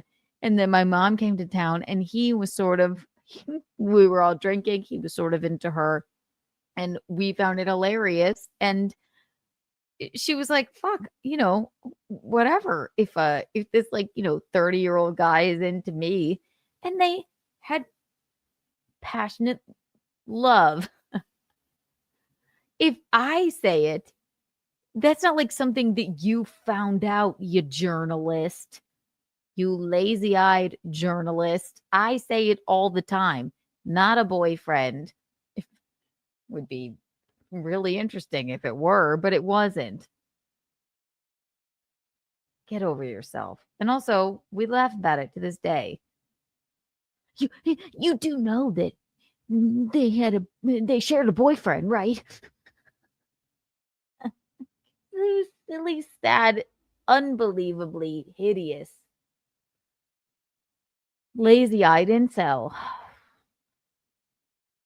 But you're doing great. I'm sure you'll get booked on this non-show again. The mom first and then Kiki later on? Oh, yeah. No, Kiki first, the mum later on. Oh, I'm sorry. I know you've got journalistic integrity. I want to make sure we get it right. No, thank you. The guy fucked Kiki that. first, and Kiki had enough. And so she was like, yeah, you can fuck my mother. Yeah. Oh, pretty antisocials all over it. Wayne was his name. There she goes. She knows. And look how obsessed these women are with me. Okay. Yes, his name was Wayne. I can't watch Keanu. I can barely watch a Kiki stream.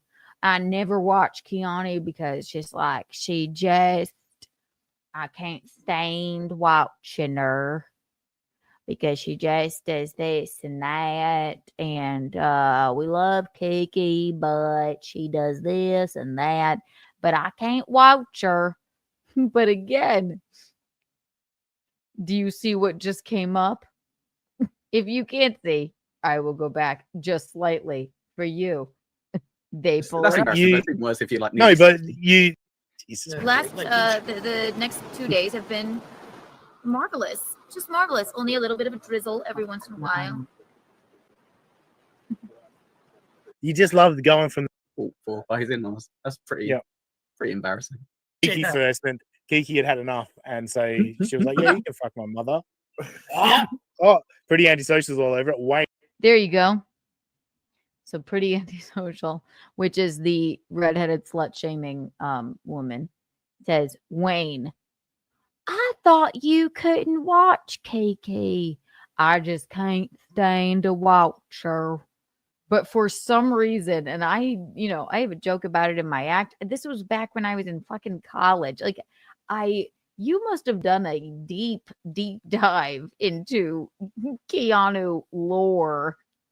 And I talk about it all the time. Yes, I always say, Wayne, you watch every move I make.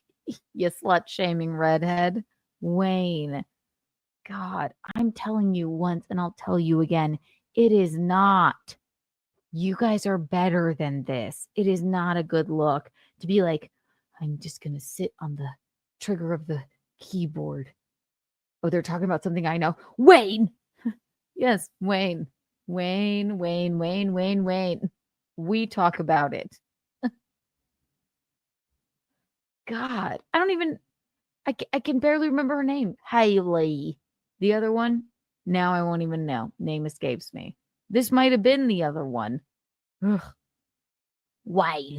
Do you think she was like, I'll get her? Wayne. It's not something that like came out that you guys found out.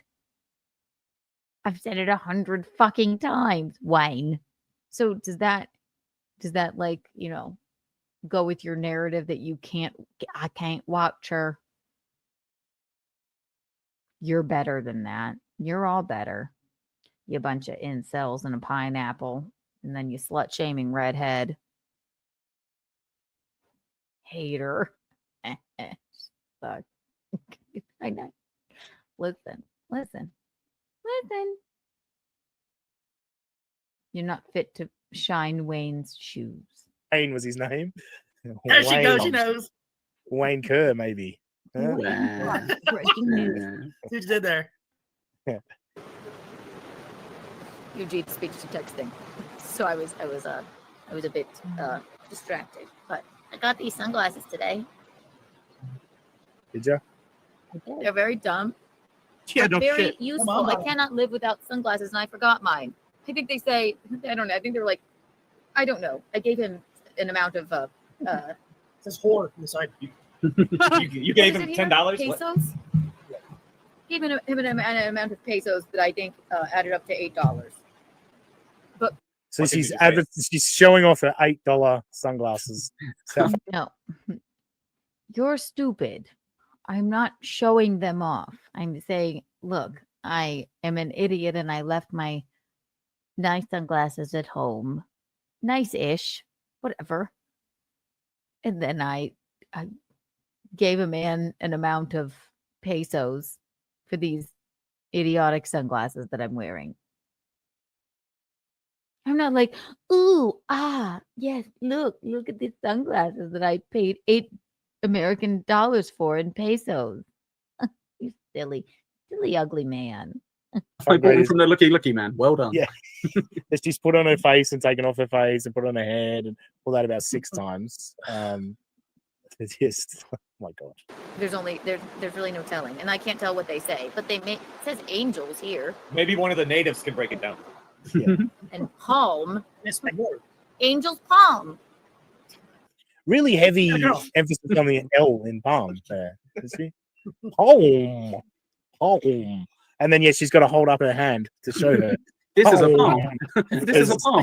Yeah. Heavy shit there, man. She's doing she's doing preschool. They think they're absolutely hilarious. They must have nothing to talk about. Learning. It's like the word palm is this. Is on your hand. Then he says it's like preschool learning. And then I quote Shakespeare, dick. But you don't know that. Because not only are you ugly, you're stupid.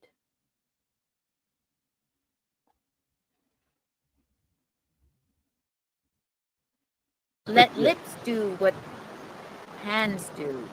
Palm to palm is Hit that L a bit more. Palm. holy lover's kiss, isn't it? Isn't it just? Yay. Off her face again. Now she doesn't want him at all. She's gonna put those sunglasses away. Does that mean she's gonna leave her hair alone as well? And then of course we're gonna do nightlife later, but I just wanted to check in. No. We're just hanging out on our lovely they need Paris a here. thing. Yeah, they do. Gene's having a cigar. I'm sure you'll see. Honestly, I don't even want that of them. Like, No. I don't know. When I do these kinds of things and like look at these like lesser humans, I don't even like to say that.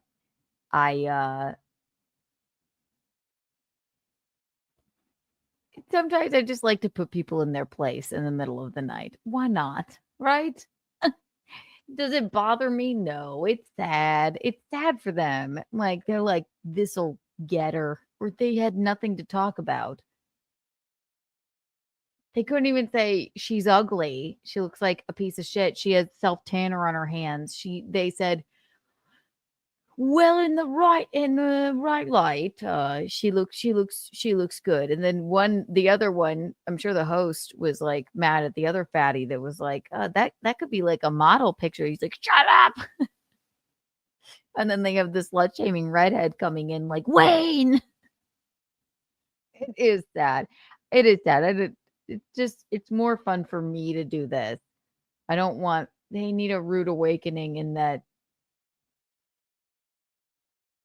I don't know. They either need to be better about what they do or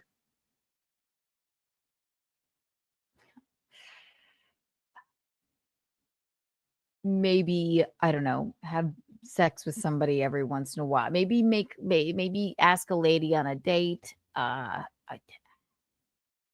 But they seem to be very angry at a very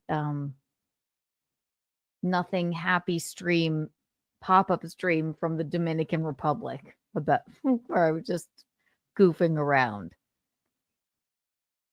If this stream was in your show prep, then you need to, I don't know. I worry that you need to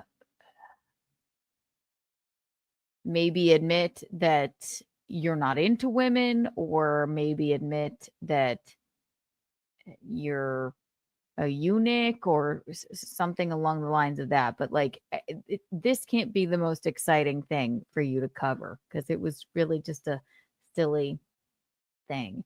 And I can tell these men are angry at me for just being happy and that they're all single and fat and lazy-eyed and one's a pineapple. And that's the nicest way I can say it. And the misogyny of it is very sad. It is. But listen, we accept all kinds here. Kiki Studio. He's over it. He said, I am just relaxing. Mother is hanging out in there. Paying for things. So mother is hanging out in there. Yeah. Going on a vacation to the Dominican Republic. With your mother-in-law. What a time. Only like I can imagine it, because we would take the mother-in-law to look after the kids while we went out and did stuff like that. Like that I can see. But taking So he does have children. That's why he's miserable. So he has had sex with a woman. Listen, we don't want kids, and we get along with Michaeline, and Michaeline is fun.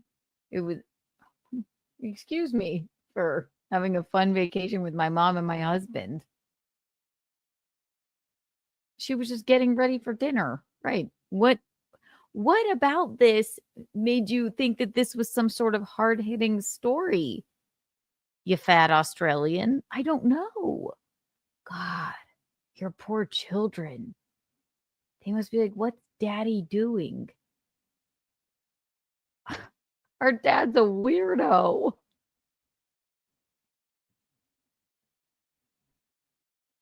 Daddy, what are you doing in there? Shut up. I'm talking about Keanu. Who's Keanu? Don't worry about it. Mom is wondering where you are. Tell her to fuck herself. Like, what? Oh, I have to end this soon. It's too funny. I can't. your 31, 32-year-old wife to the Dominican Republic to have the mother-in-law tag along. I can see it the other way around, like you're saying, Aussie. Yeah. Is that what it is? Imagine taking your mother-in-law on the honeymoon. No, she's taking them. That's the thing we keep forgetting. It's the mother. She's not. She's not. That's the funny thing. Not one of us on that vacation. Well, to put it in so many terms, my dad ended up not being able to come. He paid for the spot. My mom stayed for 5 days extra because she was going to go anyway at another place. And we all paid for various things. But look at them. They're like, imagine you got to go on your honeymoon with your mother-in-law. It's so weird. It's so weird. The happier you are, and like, if you're just like having fun, miserable people will just try and do that to you, which is hilarious, which I can't get enough. I can't. It was a makeshift Christmas/honeymoon. We just came up with it because my brother and his fiance were not going to be able to come to Christmas. Is that all right with you, you fat incels? Is that okay? Tend to your children. Or fix your lazy eye. And again, and I know you guys obviously sat alone at the lunch table. You are upset because I would be the one to walk right over to you and sit with you, and you would be obsessed with me. So I get it. in-law taking them. That's a good point. So Yeah. when obviously I was saying earlier about it, about them like looking after kids or whatever, I'm like, yeah, I get it. I could understand maybe taking my mother-in-law on a holiday with us, you know, in the future if she's like by herself or what have you, or you know, whatever reason. But it is very much. She's like, oh, you guys, you should have a honeymoon. I'm going Dominican. I can pay for some tickets for you to come with me. Yeah, yeah. And they're like, oh yeah, thanks, mom. Yeah, cheers, mom. Yeah. Ew. Oh, damn! I scrolled up too far. Ew. Spending Christmas with Fuck. your family Now somewhere. I've really lost it. It's so They're embarrassing. setting this thing up, man. Better pay off. Third time's a charm. Come on. Yeah, yeah. Ew. There's no There it is. wrong, Aussie. I don't know what I was wrong about, but I assume you're right. Yeah. Got it. Imagine being close with your family. Imagine your husband getting along with your parents so well. Imagine, you know, spending Christmas somewhere tropical instead of, you know, jerking off like to my podcast in the fucking closet while your children open their presents under the tree. Okay. Like imagine just living life and just like having some fun and having a laugh. Right? Imagine that. It's wild.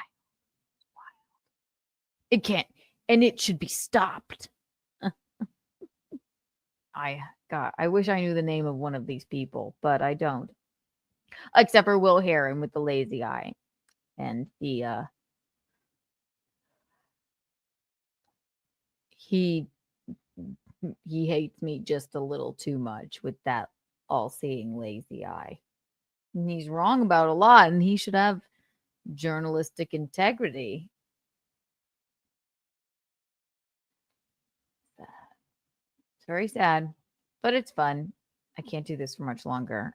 Michaela trying to educate us. Now we all know Michaela's a dumb cunt. Patrick Milton has told us that many times before. Okay. No comment.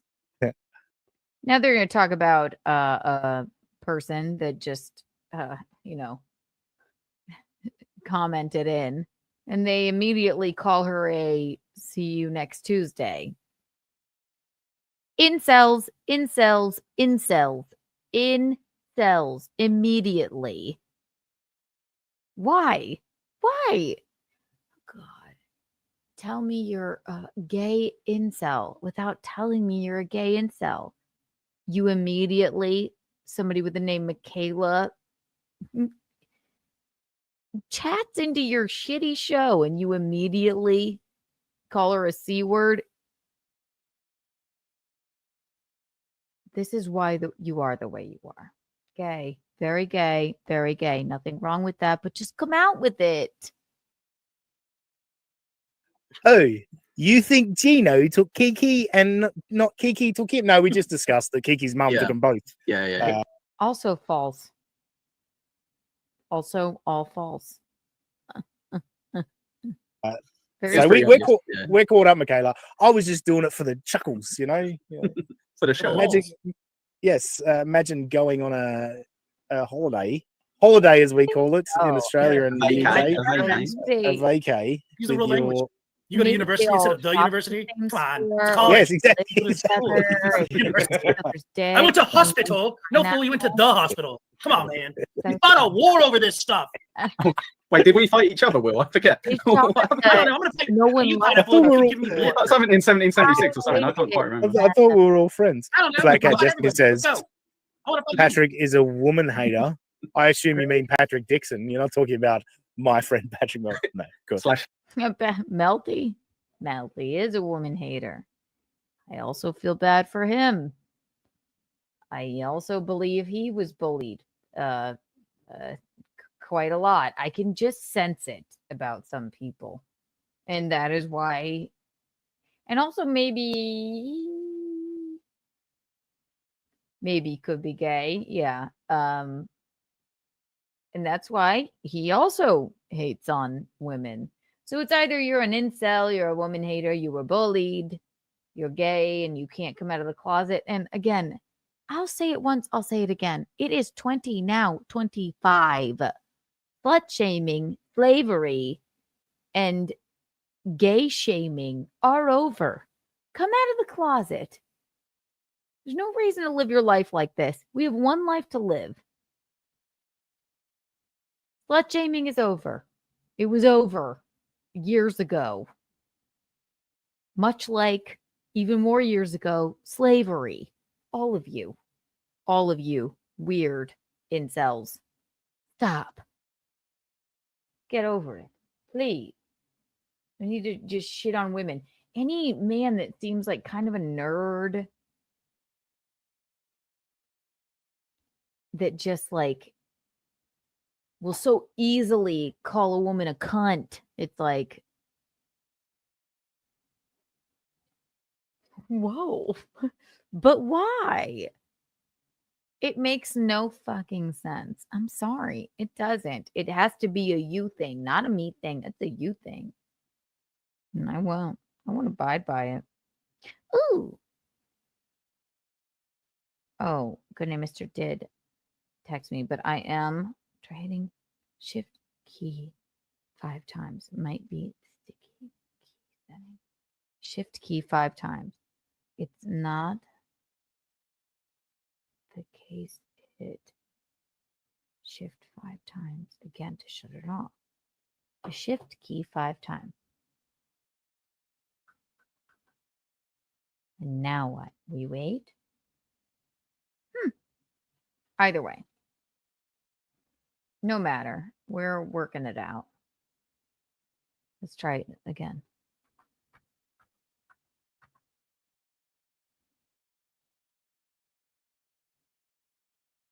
No, still no. What was the other thing he said? See if it opens a link now. If it's not okay. Thank you. Good night, Miss Dill. Yeah, it still does. Weird. Huh. No problem, though. We're going to have to end this soon. It's been 4 hours. If it's not the case, hit shift 5 times again to shut it off. Shift key 5 times. Might be. So no, it didn't. But okay, so it still opens a link, which is no matter. I'll have to check it out later. No worries. It happened in the middle of the program, and I don't know why. And I don't care. It's all right. It was just throwing me for a loop. So if you're watching this program back, that is why we had a little bit of technical difficulty. But it's still been so much fun. Bing. Of course you are. I'm kind of over it. Oh, ew! Says Michaela is a good egg. Don't lie in my chat, please. It's not necessary. No, we love you all. Thank you. Worth our time or quality of life. God, should I cover the one last thing?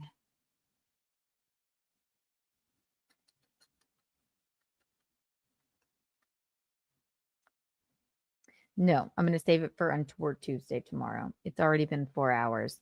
I don't know how I went that long, but it was really very fun. Really fun. God, we had so much fun.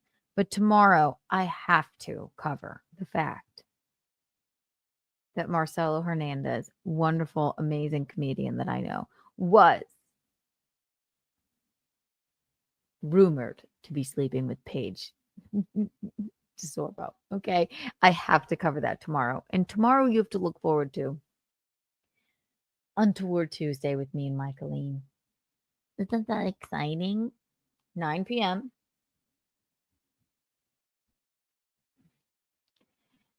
And Wednesday, you will have Keanu live again, once again, with Michaeline and I. And also, if you aren't subscribed, get subscribed. If you aren't listening to Keanu Cast, wherever you find your podcast, and subscribing and downloading, then there will be hell to pay. Okay? New episode will be out tomorrow. This has been so much fun. And everyone, you don't just take your lens of the internet or whatever. You gotta take that with a grain of salt. It's just like the boy run media. You gotta look at the actuality of it, all right?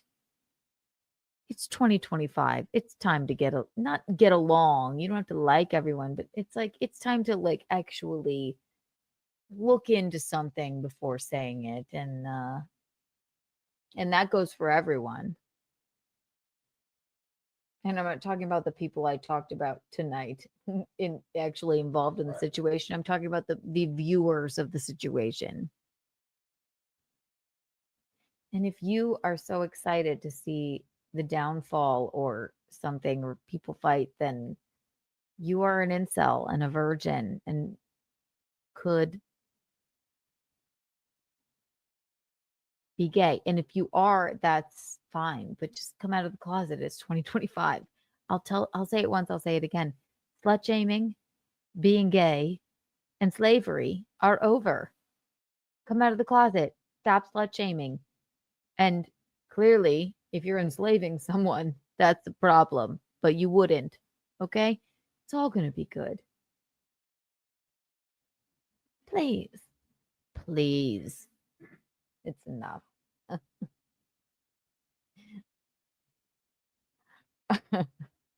Damn, Kiki roasting the gay incel virgins. What do you want me to do? It's for their own good. I'm helping them. I am helping them be better. The gay incel virgins. Being gay, not a problem. I'm sorry if you're an incel, and I'm sorry if you're a virgin, but you can fix that by coming out of the closet. And yes, incels do need to learn. They need to learn. They won't. And they'll be, oh, I'm so scared. I'm not. Please. I have to say, you guys, whoever stuck by me for this long, for 4 hours and 9 minutes of this mania, which I had so much fun doing.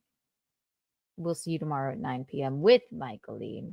But I'm going to do something radical and go ahead and do 1 trillion Kiki bucks for everyone still here right now.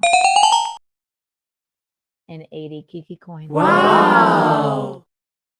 And a Kiki tax for anyone, for all of the gay incel virgins that are rude. How dare you?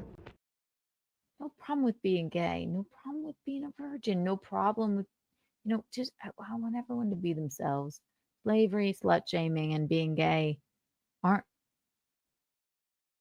problems. I'm sorry. Slavery and slut shaming are over. Being gay is not a problem. Come out of the closet. I'm here for you. Don't do this. Don't do this to yourself. I am your ally. Slavery and slut shaming are over. You hear me? And if you're gay and you can't stand it, then you're listening to the wrong programs. Come out of the closet. You are welcomed with open arms here. All right? For Christ's sake, I have a Harvey Milk drop for you. I want everyone on the podcast that we just watched to watch the movie Milk. And I want you to take it into consideration and just know your worth. That's all, right? How long is it going to take me to find this? Why? I know you're angry. I'm angry. Also, look who I'm married to. He's gay, but he has a special connection to classical music. There's many things that are interesting about him. There's many things that are interesting about him. Exactly. I'm not saying they're all gay, but there's something amiss. If you're that angry with me just having a fun time with my husband and my mom, then something is amiss, and I want you to do better for yourself. If I can't find this, then I will never forgive myself. I just redid all of my... Come on. Kinky. I played it once already. It means a lot to me to find this, so just stick with me.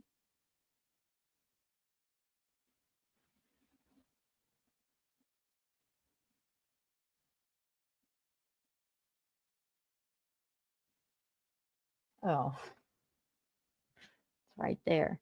I know you're angry. I'm angry. know you're angry. I'm angry. I'm here for you. I mean, what if I don't want to live the way you live? Oh, don't be ridiculous, Andrea. Everybody wants this. Love you all. Reagan King Australia. Love you all. This has been too much fun. It's been 4 hours and 13 minutes all by myself. For Christ's sake.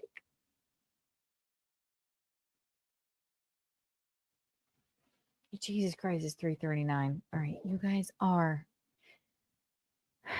the eel's hips. You are the cat's pajamas. You are the bee's knees. I will see you tomorrow for Untoward Tuesday. Remember to call in. Michaeline will be there.